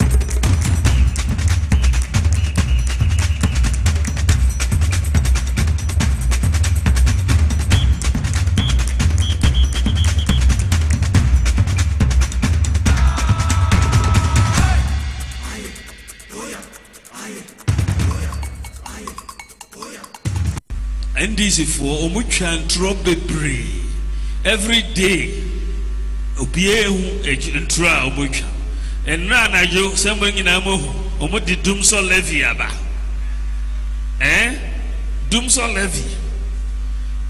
Levy so first almost e levy na yedi Aba Omubeyi e levy no Omubeyi and now Omudi Dumso Levy Aba. It is 8 times the e-levy. Omo ansusu anyo. And then uto 1 liter of petrol 1 cedi na ubetua.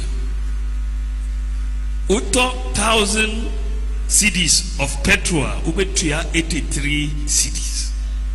83 cedis as tax. E-levy no usende obi 1,000 momwa ubetua 10 cedis.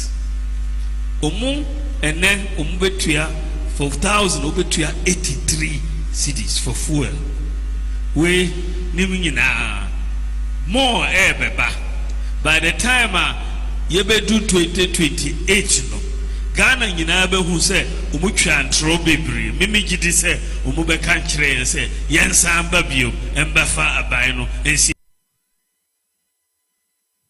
Ghana Ebushia eyezu yenye calculations were about tax 1 Ghana cedi a president and finance minister dey ato ye fuel so a MPP4 kikamu a se Mahama ebo Ghana krono yenhwe se ye no kore se obo Ghana krono a Mahama ye ba na petrol 1 liter na 16 Ghana cedis. And then time no na we hear 15 liters and sana wanya full tanker na we say utria 800 Ghana cedis 16 liters no times 50 liters na utria 800 Ghana cedis and obai no say ne boarding and a fuel na drop one about 12 Ghana cedis per liter. And 1 liter be at 12 Ghana cedis still na no be fairly the same 50 liters no and sana o tanker na ba be yema ube tria 600 Ghana cedis na chese say an wo driver no what you say what benefit 200 Ghana cedi for free. And on was anko dadwe hu say no energy sector ye de ka nti sa de ye introduce tax bi was fuel no so said ye be ya ye betimi enye bi de akotwetwa ka what you say na ye dum so ne ne mana timi ye free. And on samba no so okay say no fuel 1 liter bi na me de 1 Ghana cedi be ka ho na na wo fill 50 liters a nti say no 1 Ghana cedi times 50 e be ba be ma 50 Ghana cedis the 50 Ghana cedis no fa koka 600 na na wo say utua no e be ba be 650. What you say nti 650 no koti free 800 nim ubenya sen 150 na chese sa 200 we na nanka driver ni de be ko free no Mahama sa jimu 50 cedi back and say ya driver ni bia benya benefit of 150 Ghana cedis. We any e-levy wanye juma wanye hwe no na de hena na ye kro no we ono ane de achew ena wasa jimu 50 Ghana cedi enti still na Mahama tip petrol so 150 Ghana cedis omo obi akro no MPP for munsua. Very well. Yes, I'm about the TVS was at a Power 97.9 FM. Yes, Nenchia didn't have a boy. Kevin was a man in Jadiani. Nenji abebo half in ra. Aduane keka was a wo de man in Jake, I want to be feeding in Jake. Nenchi KCC. Yahweh Nenchi Uberton about Uberton Bay 40,000, 400 million. Man in Shane Aduane in the problem. Oh, you don't allow the cadet tanko dollar man. Me say, Yankupon Shani Power, Ding and Chief, Shani Kakraka, ne men umponu, where the better command, your best smart men, Akoma, and your market, and then she with best smart, we are permanent, but I become best smart, now men, Akoma, and your market. What? Hey, Utinkwa. A new birthday. In advance, we knew. Yeah, I like the dollar. I don't want to any other journalist and this boy. I like the maybe a Panama. Yes, in Shrine, maybe a Shrine. Sir.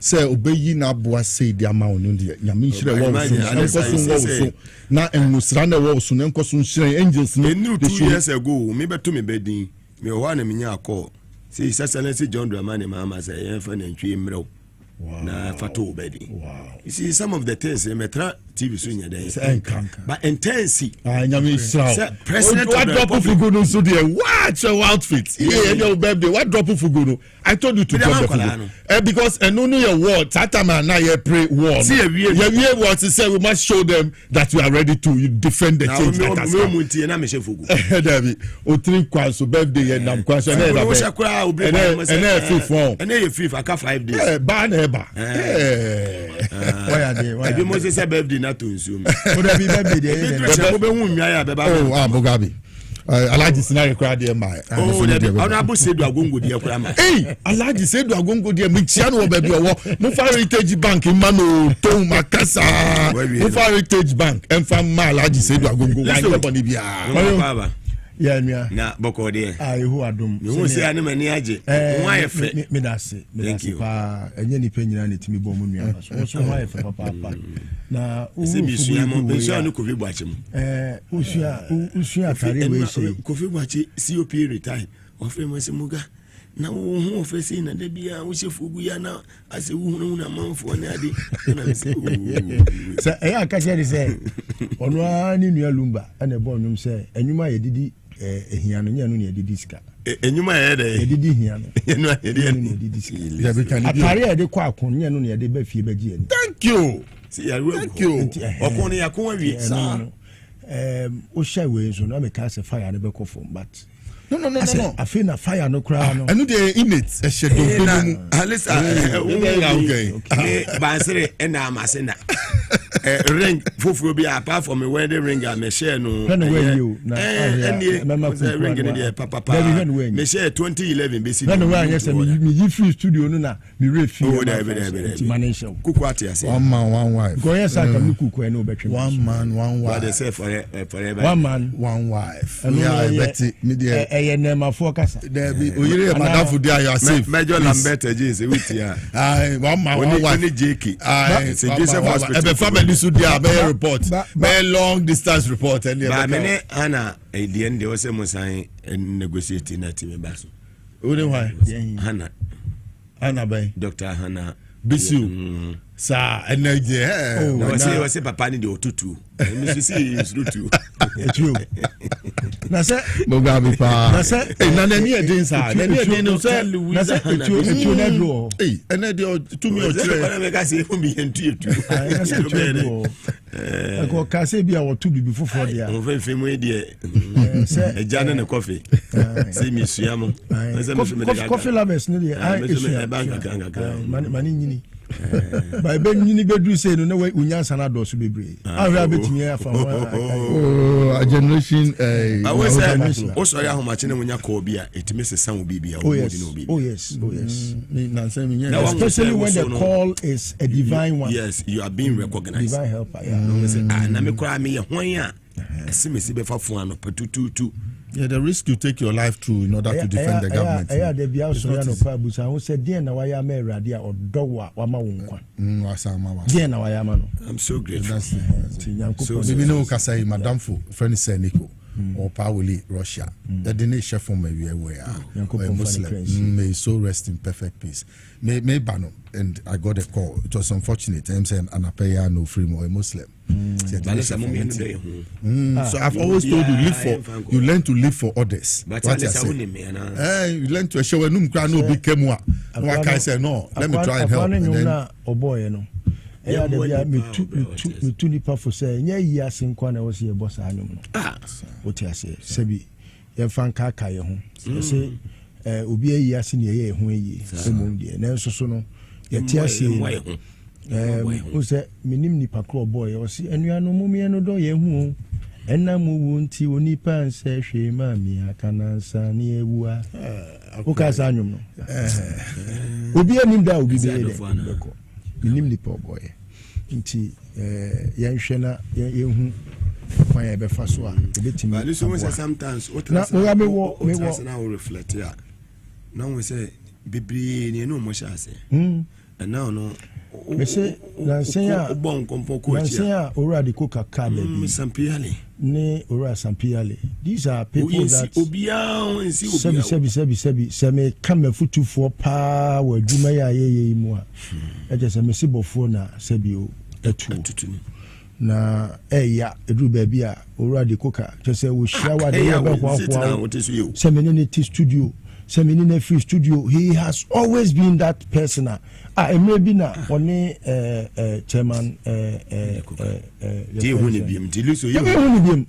Mugabe ubehuna sebi nifu ubehuna wani entino only chairman your friend is saying Ashimo Sembina me na me friend am say onupa afiri o say me nka ne ye na enkran no me ye na so onipa me npa bofai no say afiri e list to western kran ka afiri je say me ne bon komo na me ka che ne say ba bia wanyina duro no yesi pani ne to sa e konkola die enti mane konkola ne die na me ne din komo na me ne kasa ya me ye no o ka me de to no de afa afiri wie no so agya bibia manaka na me da na say ene de ko to abeya ye ba ya nansen chese obetina studio ha last me ba ye wote ha na me nso me ne me nkofo te ha na enka me ba beto bomb na me hunu na agya me fere na me dodge former fire chief officer Dr. Abraham Gezi unless I work a message. Good evening, my dear brother. Wishing you a happy birthday in advance. Extend my warmest greetings to my indefatigable comrades in the studio. God bless all of you. They should keep the banner flying. We salute you, Honorable Atugeze. Yes.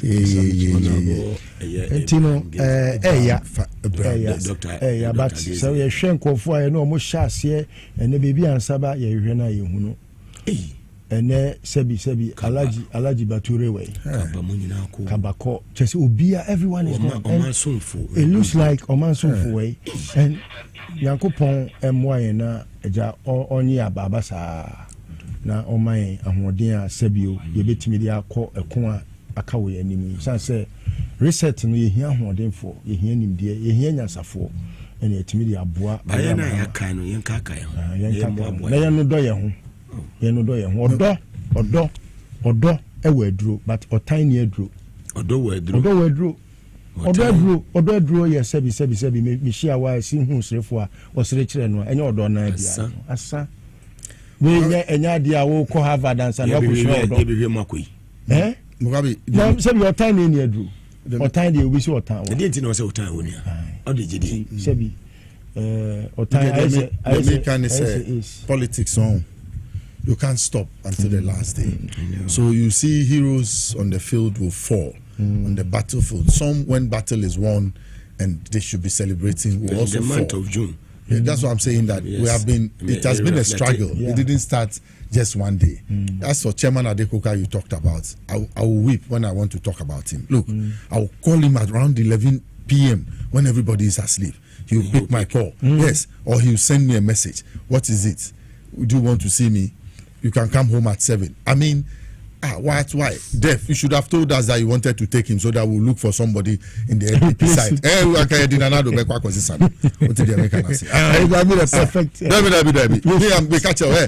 Look at Pro Forum. Pro Forum for Monsieur Omae Basa. Pro Forum, Omae Basa. They call me big. They have lost leadership. He was a pillar. For one, you understand? So they have lost leadership. I don't know to election. Some go UOB, and I don't know how they were formed. Next week, Excellency. Next week, man. Me the Yamiasi but baby oko be on farming ko. Me ne eiti Hamande or complementary education agency. Oh, I'm so happy. Yes. He's at the closing stage of the you see he's happy to be here with me. So I'll follow him wherever he's going to because complementary education.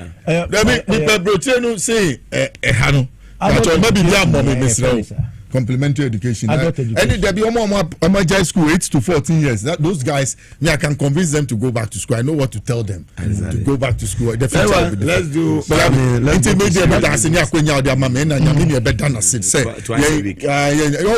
times. Be part of the family brother too. Yes. And it's the content. That is brotherly. Yes, brother. It's the content. You are always doing research. Yes. You're always finding out. So you're banning the content, Niguma. So let's start business. I'm sure listeners are waiting. There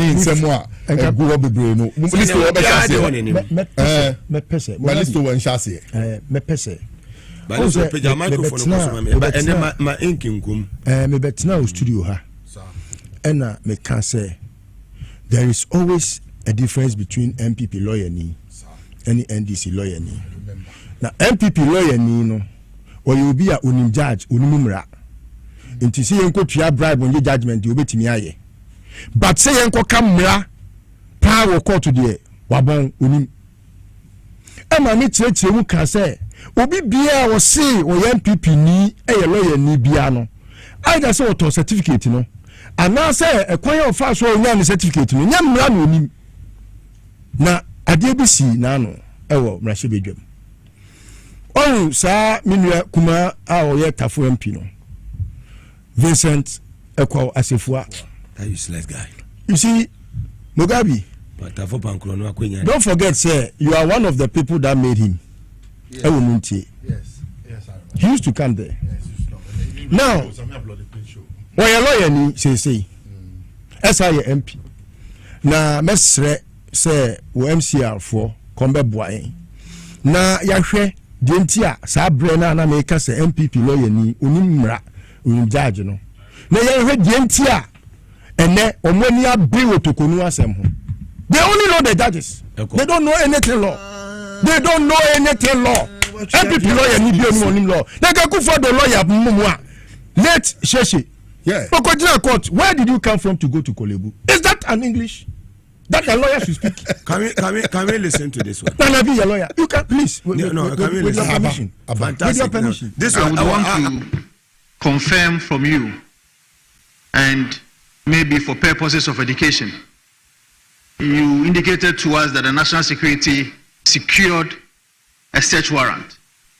May you educate me the scope of the search warrant, if it is inclusive of searching phrases of persons, if it is inclusive of searching phrases of persons. I want to understand the scope of such a search.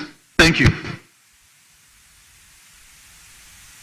Your question is whether or not the search warrant includes searching what?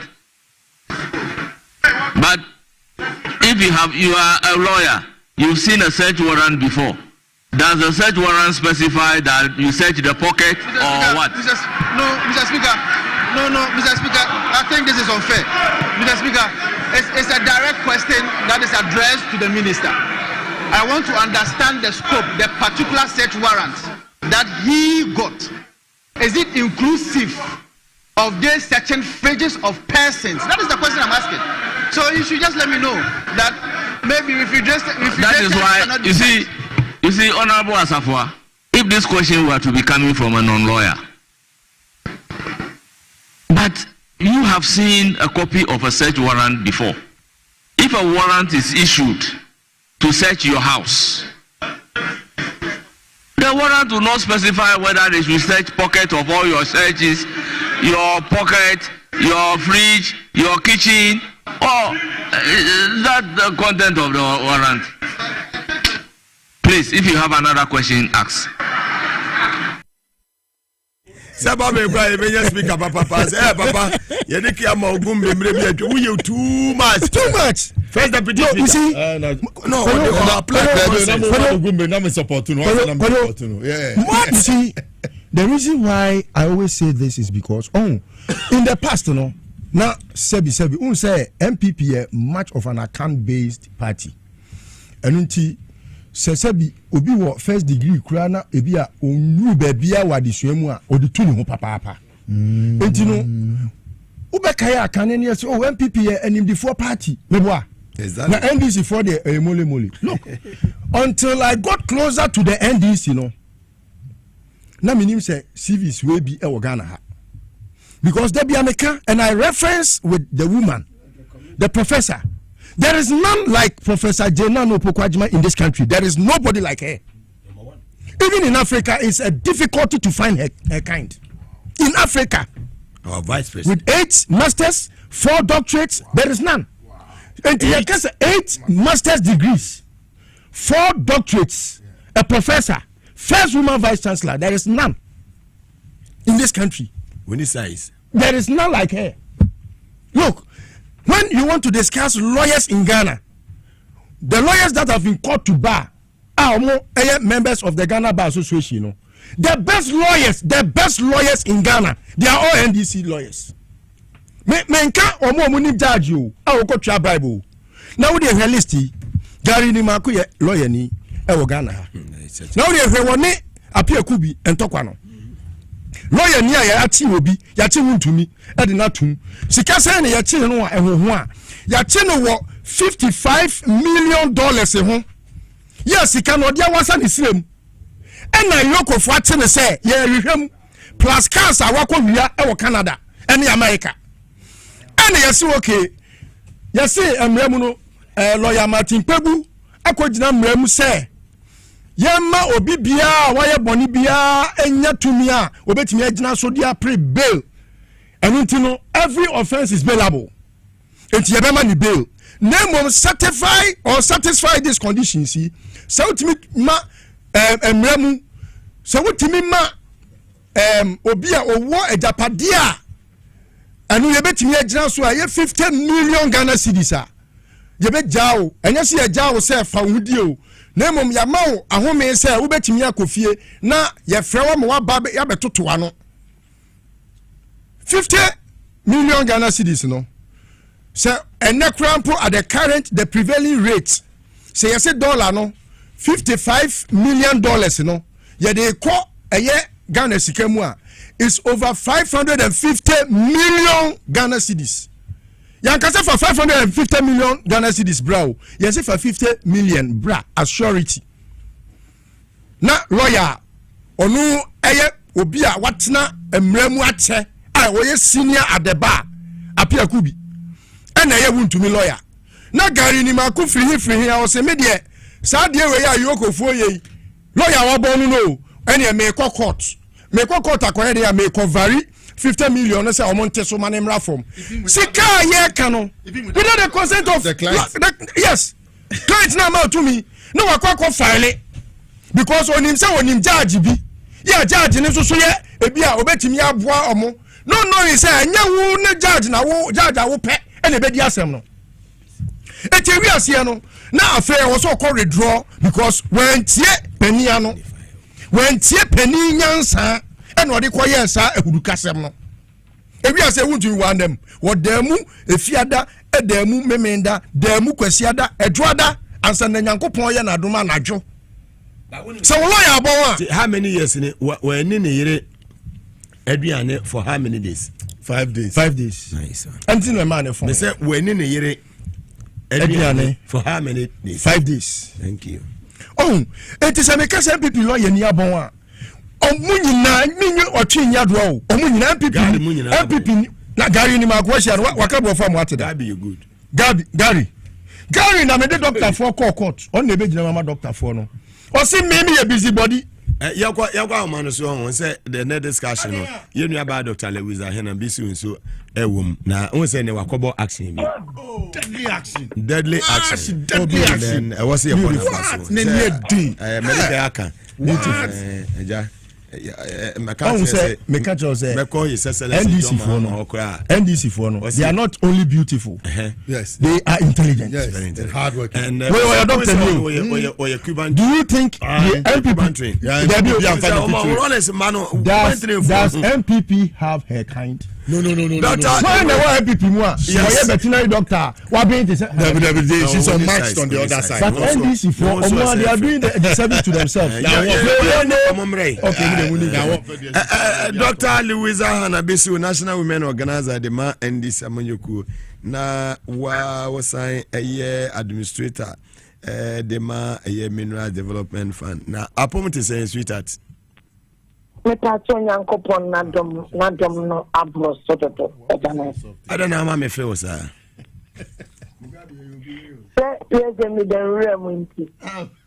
I like that na ene me hu say na woni eye police commander bi mo banta we ka we na we aka we I mean ubetimi a kire mu de sie ezali yo me de kiabema otefo ni agafo for one say idea friend galamsey a idea your mining community illegal mine means galamsey because galamsey is garden illegal mine fantastic mineral development funds so no they say into so born dia a former good na yet to know wo as my man for was and corona yet to good year young post this and that's a redress the negative impact of mining on mining communities and the people of these areas.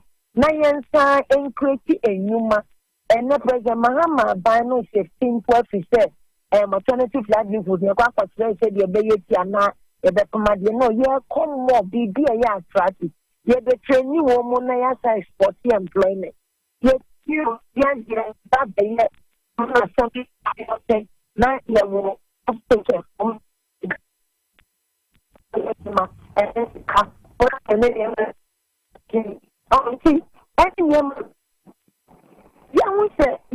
your community engagement. When you make an office, don't take decisions. When you don't even know the communities, you are supposed to work to redress there. And see, they decide this you are started. And I hear the kind after the whole country. Just MDF. You was upper. The simple is that the active galamsey cost to the every much person she has to and not the beer, no, there were meeting your data for last week. Hello.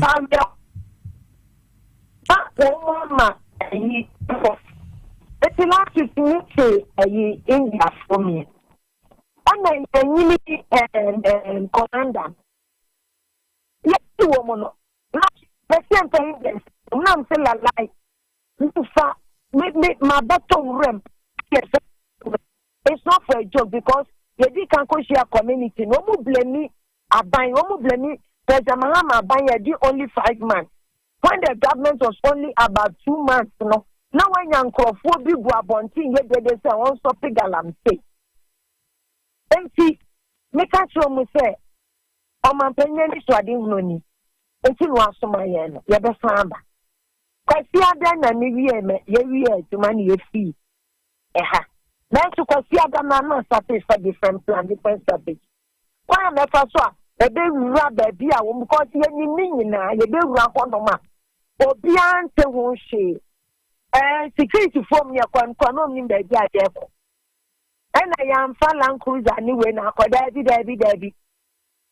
Baby, I didn't I had to copy a woman. Yanya, your movie. Now, Frey, I done a horror movie. Ya wanna with a memoir to a crunchy the kind, the cash. Not saying it was horrible. commander now no dey no ye enti commander no ye nya intimate ye mu wie and ye do main road edu police station anima now the tax corner after blocking roads no now commander na mo block say o direct ye kana ya see illegal money China for so wow na ya see o mo ye direct o mo ye na release o mo ma hey if you want e wo de na meja na me ka share car timono because I'm fast ye be a day ye open over ni what me say woman fan police woman they should go straight to central see woman yi fa ho no na me say so because that journalist so work as ni bin strong because you have to be me pain necessary no e de nyame ase se etuan kan obi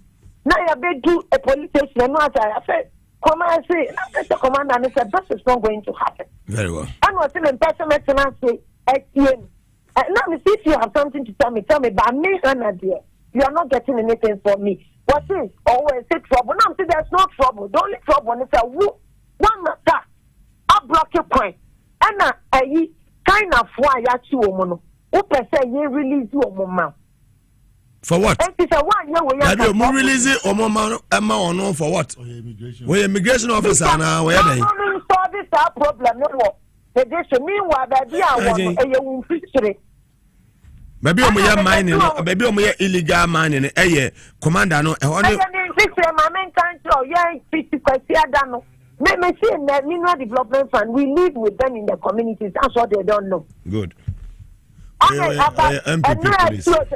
Police ni back no anamo moving from side to side.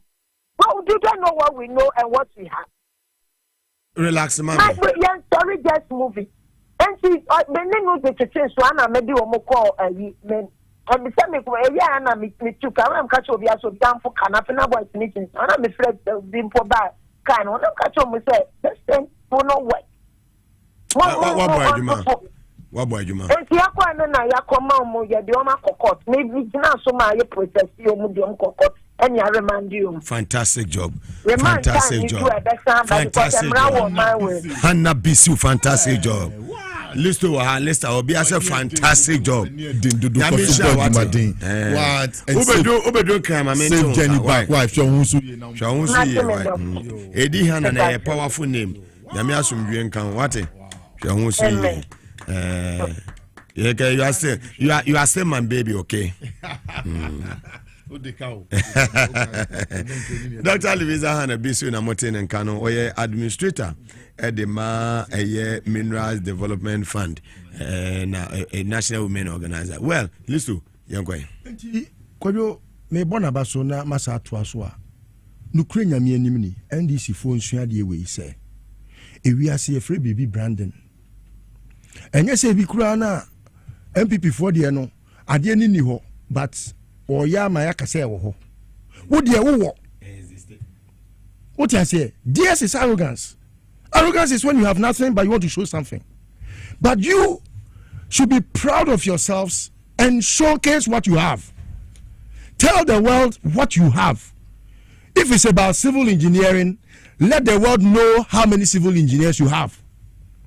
To say ne uye interview obey veterinary doctor mua Cuban trained doctor MPP for mo de way omoni bi MPP for ni veterinary doctor wa bi say ebi ni ho enso da bia o madwa o manum saa sif say omo wanyansafo bi hwe afa no makin wa lawyer ni se ni so wo su nyina ne say okoko to belu su case no because e ho ye ko ka law wo ho kan no first no court no yes first no court enye mra no ko ka onim judge no enti ye say ni so wo su nyina ne say ye titokonu be kwa ma me kwa akoka ma asem say ni Justin Kodua oye lawyer ni we oye lawyer ni Nanabi oye lawyer ni Obriboy lawyer ni Abronye Obriboy dey a good lawyer Dabi una wo se oye me ofa nti wo ka bia mana kan kama obi ehu oh so ye ka MPP lawyer ya si musunwa ba onye obi a onimum ra obi onim judge enti na da bia me say kohwe Anas Arimia Anas case na wode betu dwemu a ma judge fo bi ho kire omo no na hwe chambers ana cases ni free so won ko hwe do chambers wo wa wakasa o Frank Davis o ye lawyer tie na no ne kasa ya ono ne akwai ya o ye special prosecutor Kizia Jaben woni nanya a whole law lecturer ono wa kire nkonfo ade wo ba be dran ma wa kwa for cement paper wa tro so say anu ti kanu for ya tayare eka we eka yo mo pen so akode be court na judge bi so ono so say bi na be that former edidi agro no ono so am judgment ponche judges no because waje ponche waje demudie edu baby na lawyer for akufo do use omo no omo da main back mu watoto the Ghana sika to main back e dia ma omo no omo di tim enso busa de brofo wontimi nka brofo mpo evidence subject verb agreement people cho me obusa me evidence wa ma ko budin o me yo kan na ma yi me ho afiri mu yo enti ma me busa me evidence ne dia doso because ye ni mo mo akorola mpo kra no mo ntimi nto omo nya sika wo he koto me back no Gary oye lawyer Gabi asante dako oye lawyer ni asante bedi atuo Kofi asante bedi atuo ya afo no oye lawyer ni busa se wo no kra wakọ ye friend say first degree kra wakọ bi da odi be ye lawyer. What do you do papa certificate? Equire lawyer. No, you don't have it. You don't have them in America. So who said evidence? I know. Me the main station, me the me who free. Me say him say be there. Me say only first degree. E che yede no be a lawyer. Ne papa wie Legon 1979. Or this certificate ni call New York University. Almost say, hey, 17-year-old boy having an LLB certificate. Then you must be a juniors. They awarded him. Kofi Asante Bedi too. They awarded him. Many evidence. Etino, ye kase MPP lawyer ni a wa bon te kro. Hwe obi a lawyer ni mu a. Ye ka energy sector levy. Afraid you say e levy because he need energy na dim. We afenyo. Enso ye lawyer ni. Etina me catch on say Ghana Bar Association no. E wo so omugu no. And I say NDC for omonti omonso bar association. Me bar na e drinking. E to bar.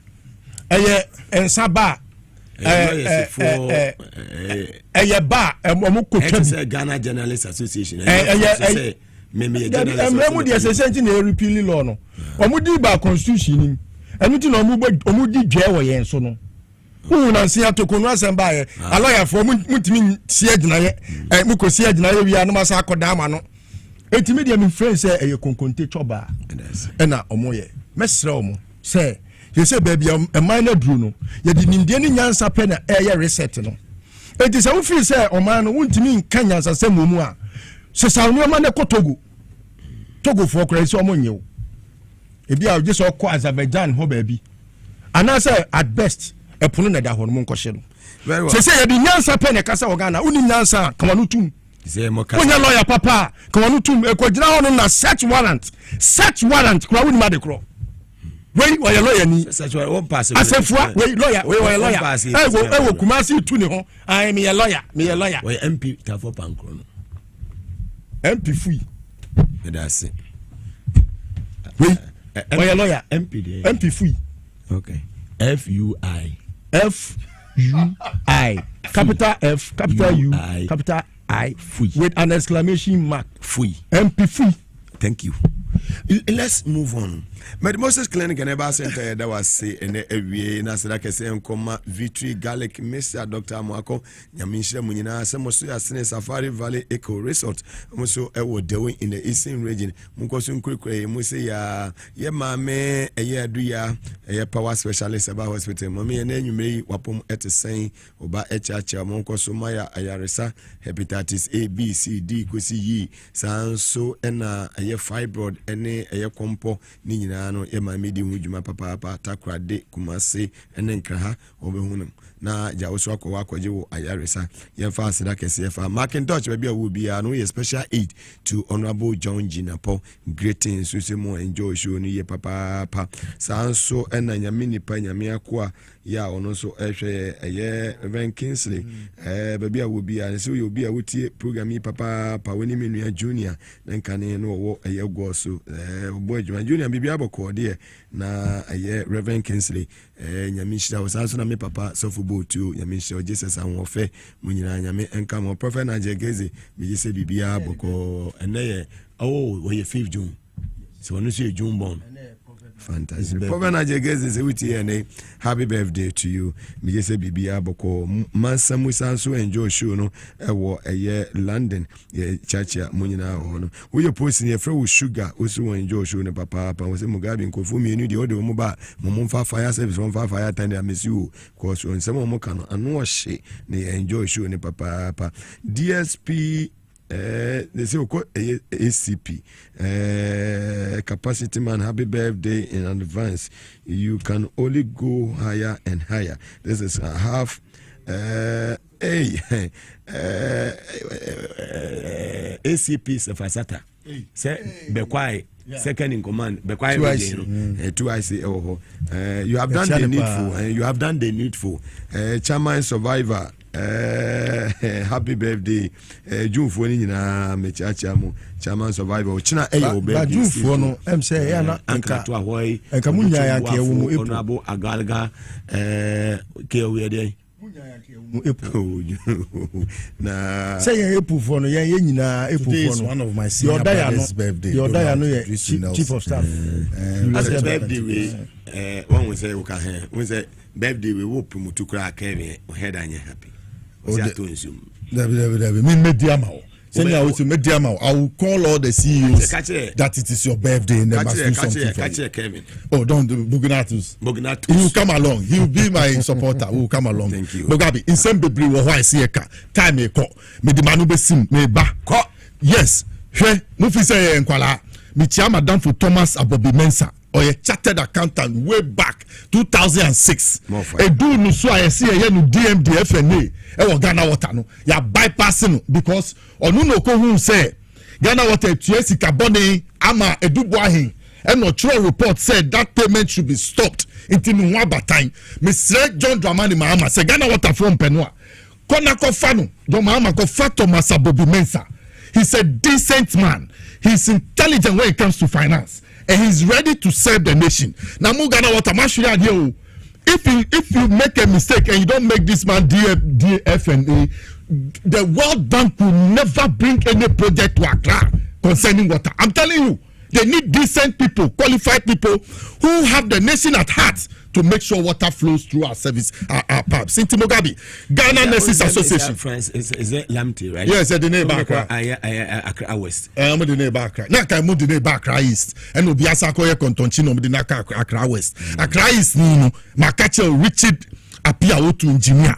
Or no tia sa sikanu ma edubuaye no. Skana no mutia. Yes, he knew about it that the money was not going. Why is it still in the service? Okay, say Antonia Mu Adonko, my child baby o free. Ya the net free central region. So on be chief procurement. E wo Ghana water me pa where did money allegedly top electric poles $50 million. Ghana water and the two electric poles. What be that? On any boss sitting down No, all these ones you can't. You see, you taobi. Me, I don't hate anybody.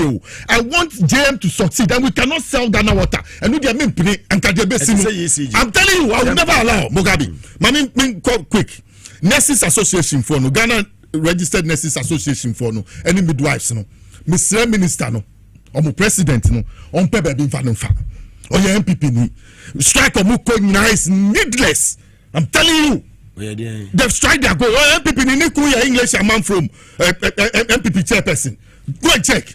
The Ghana Nurses Registered Nurses and Midwives Association. Mamino ni ku your MPP ni your English a man from. This is political. 5 months into the government coming to power, you can't sit. Hospital one I want say oko siwa a government hospital. Yeah. Administrator no one your friend Ponyando. We MPP communication. Yes. How do you keep such people? I will jai a Jumano Betana. How do you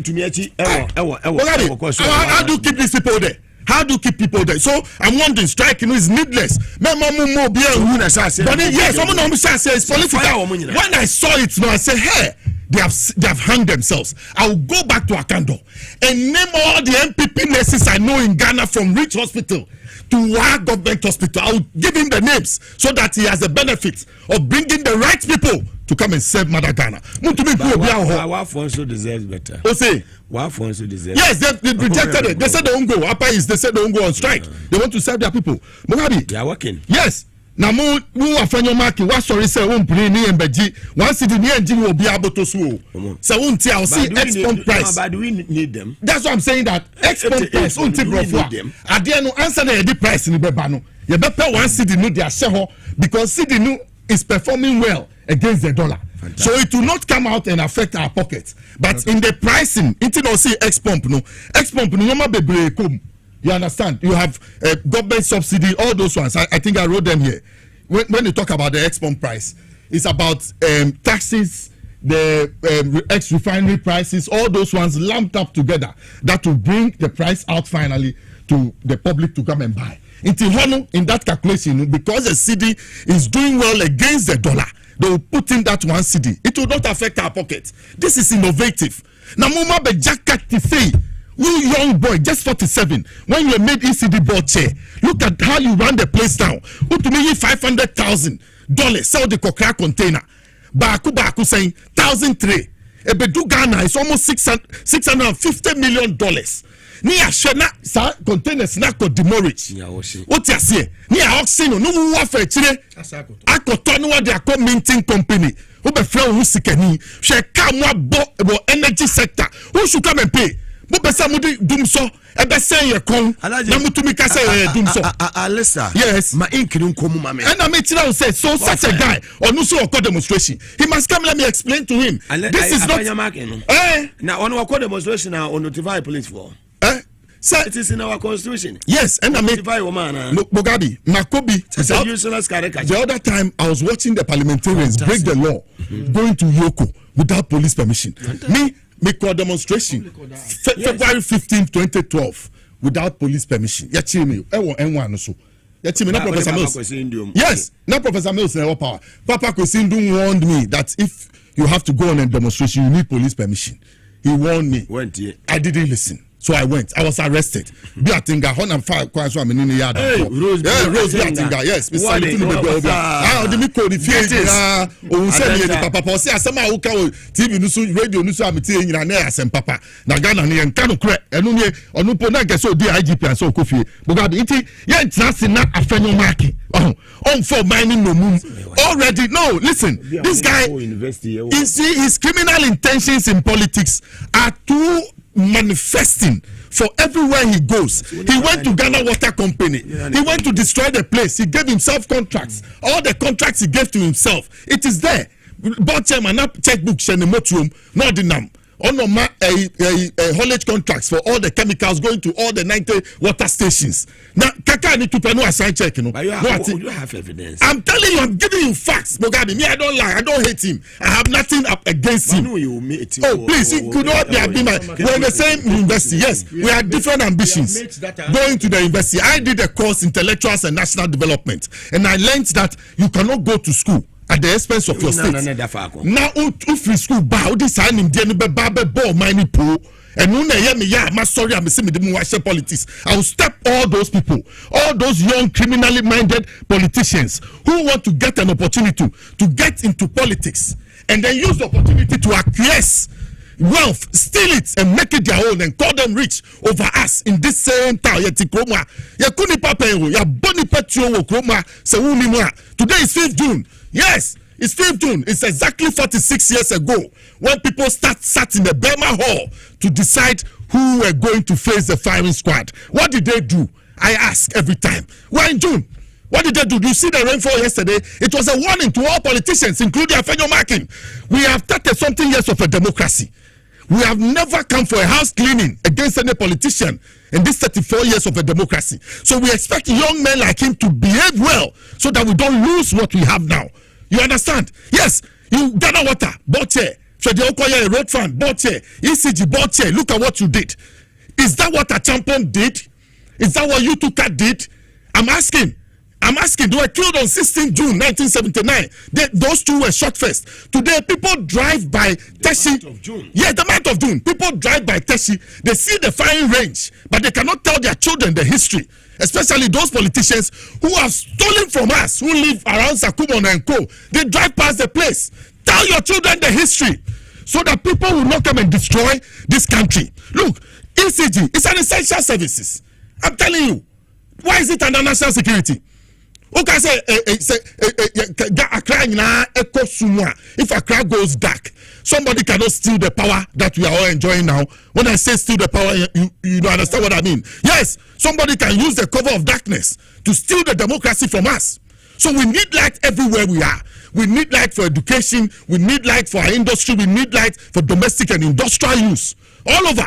So electricity is an essential commodity. So if you get a chance as a young boy, young lawyer, to go there and be board chairman, what you should bring to the place is transformation so that your name will last forever.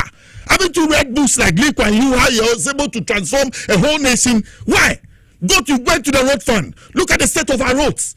They were telling us they had done 12,000 kilometers. All the money is to Afenyo and Wuntumi. Yes, we have to find the money from them. Look, I'm telling you, you Afenyo Makin, this is not the e-levy. This is the energy sector levy. It is different. Even from your Esla.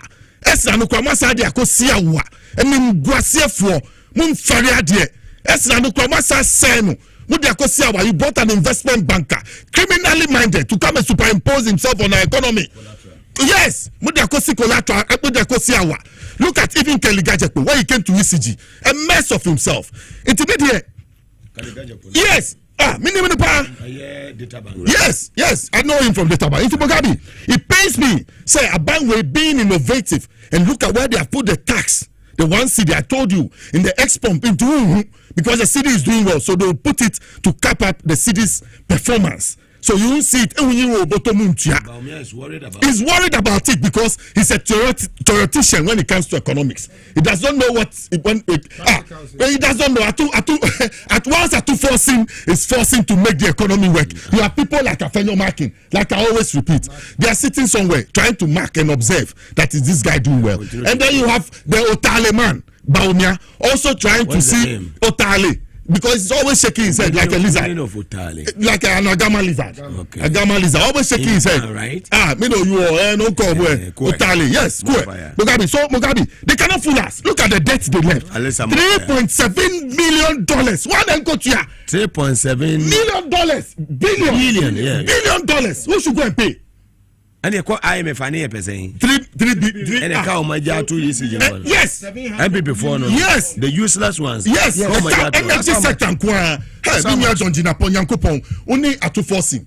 God should continue to open your mind. I told you. We were the first 3 center backs, were they not? Yes, we were part of the 3 center backs. Yankupon, God should continue to open your mind. 3.1 billion, yes. And there's an excess they have to pay. That makes it 3.7.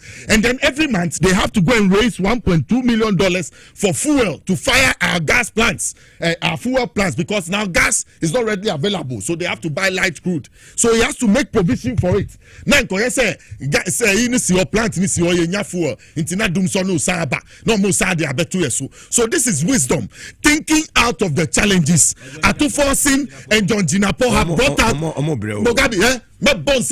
They'll fix it. Yeah, this is on its way to fix it. Yes, they will pay the debt by because they're going to raise 5.7 billion Ghana cedis and it will cater for the debt. Fantastic. And then we'll be able to get the 1.2 to make sure we fire the plants in order that we get electricity. Move on. We have seen that there's an idea to collapse the ECG under the MPP. They've tried it several times. Wow, they believe in privatization.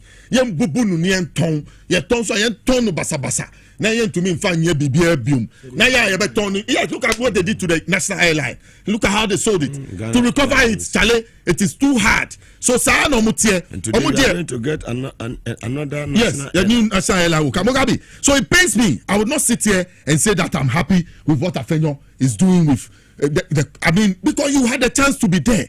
You were part of the problem. In 1979, when the coup struck, do you know Rawlins's a slogan across the whole country? You are either part of the problem or part of the solution. You are Afenyo. Tell us, are you not part of the ECG problem today?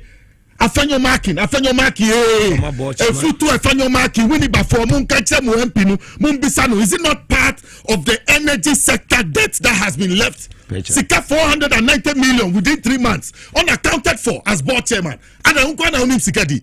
Missy we sit down with Krobi so for Ponkoni Church. Go and see what they have. Ponkoni Church. Ponko. Ni Church. Ponkoni Church. Such an idiot. Ponkoni what? Ni Church. Fantastic. Well, sit down, go and see the estate he has put up there. He calls himself a rich man. I wonder which region is that? It's a central region. He has bought land for 99 years. The crony there, Papa. Mugabe. So you look. This guy.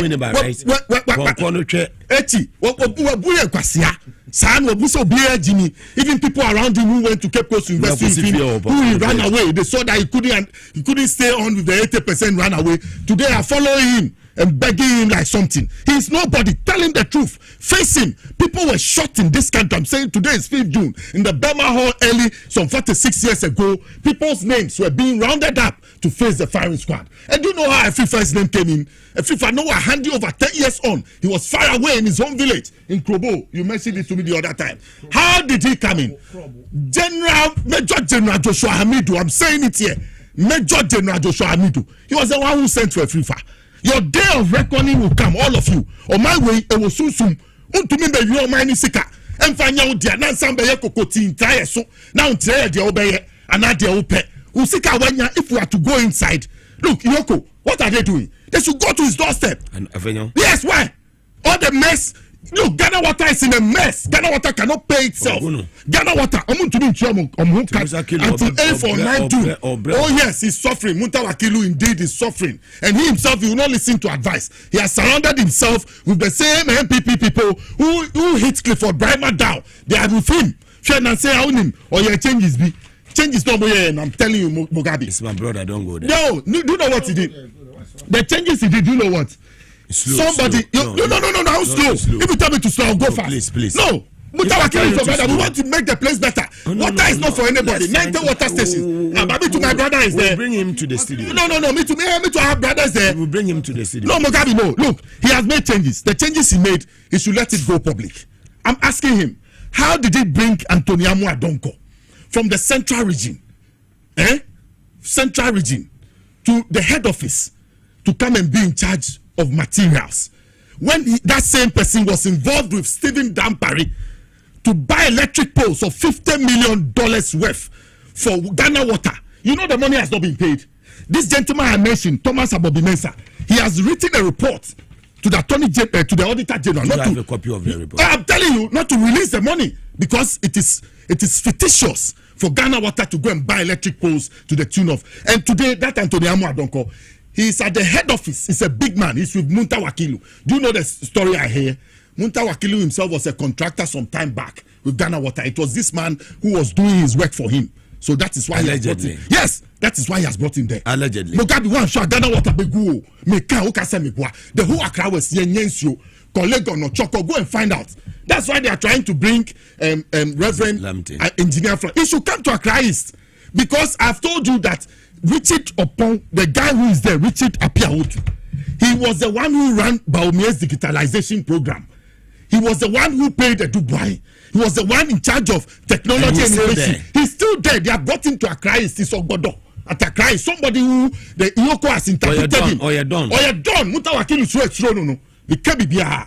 Nancy Yamisi Omukoye. Mutawakilu, I know. Me see, Omukoye fraud. Omu declare that for Brian Fie, non-backdating, non-signing.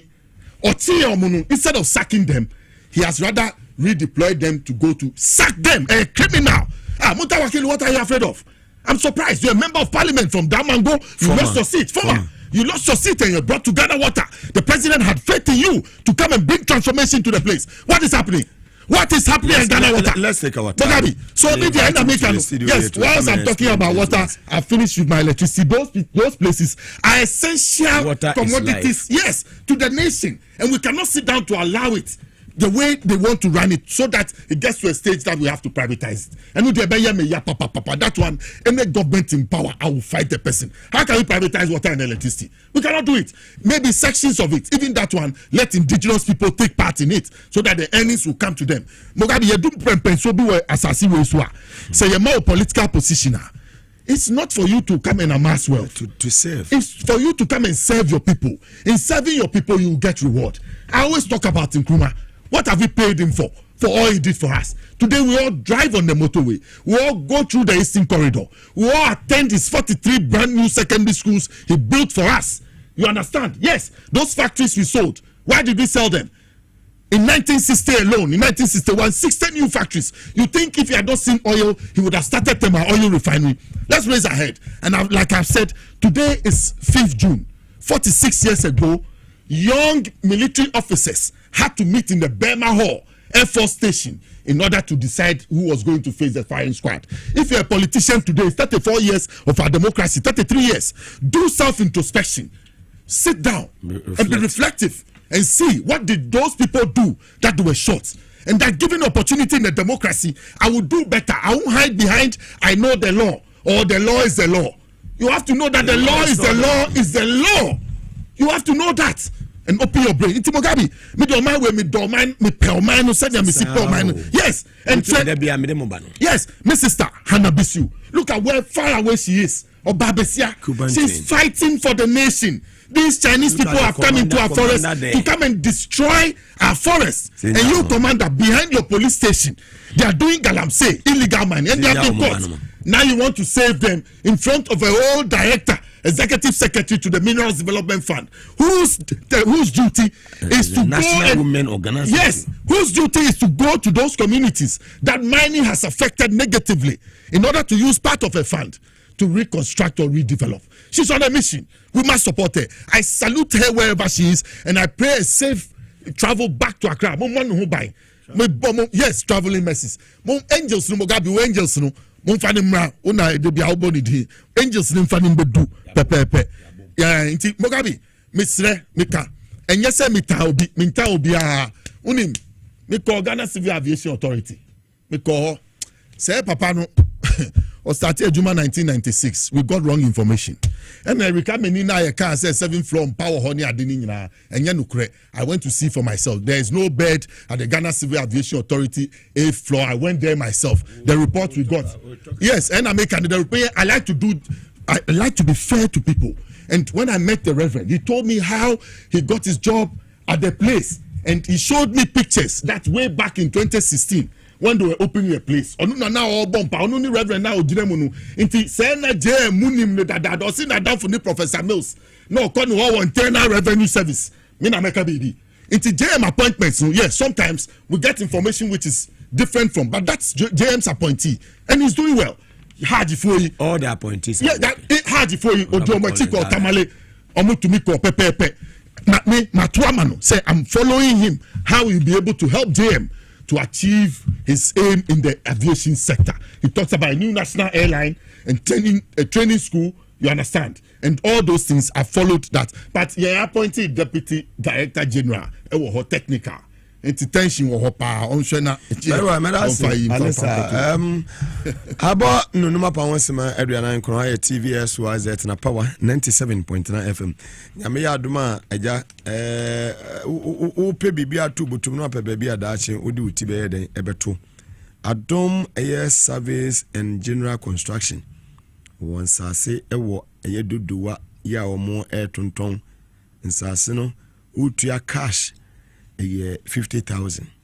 And I want me to cash them on more payment plans were a 60,000. Now what you trying to crank crowd ye. And Yamia Duma a juada a D enemy. It's not your fiada. It's not a holiday. You could D win a bar. A dome a year survey and general construction. There's any idea when you petty trooper Kese or my. Mugabe's media, they want to say, I did a problem of what the bar many who did it.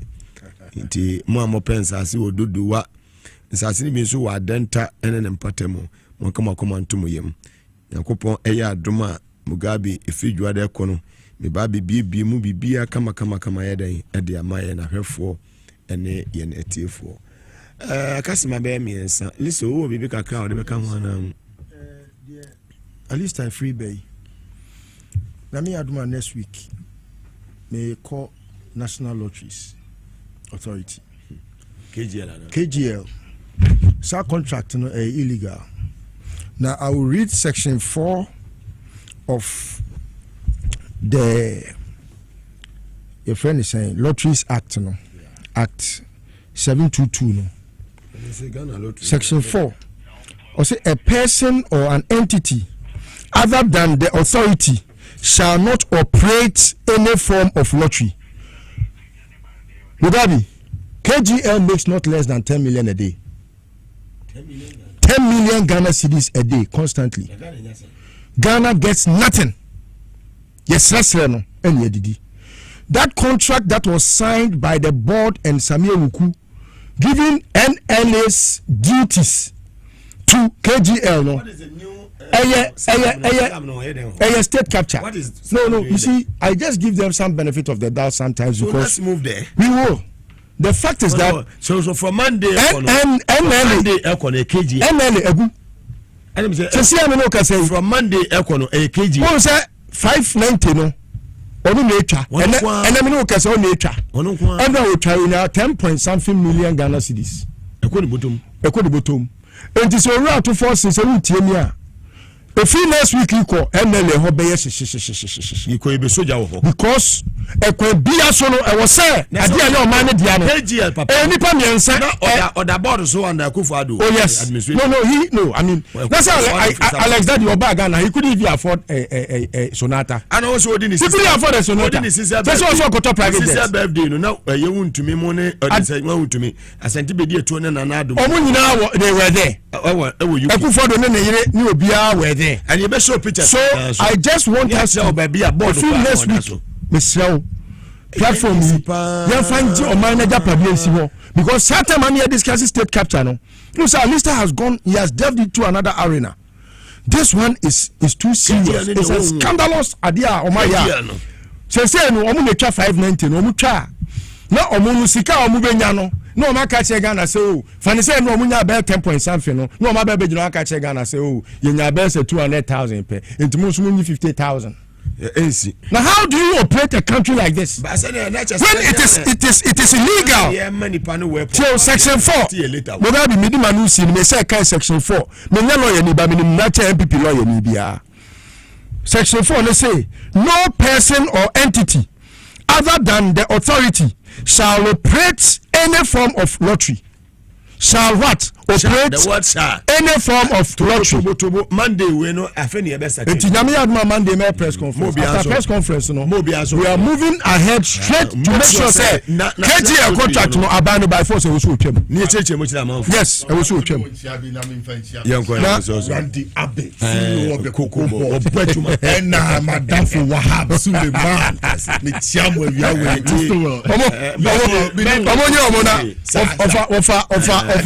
Of attach with tea with Maase. And I tell my banana. Of I book myself a chairman banini on this and a phone on this YouTube. But Miss Rich Randy. Maybe I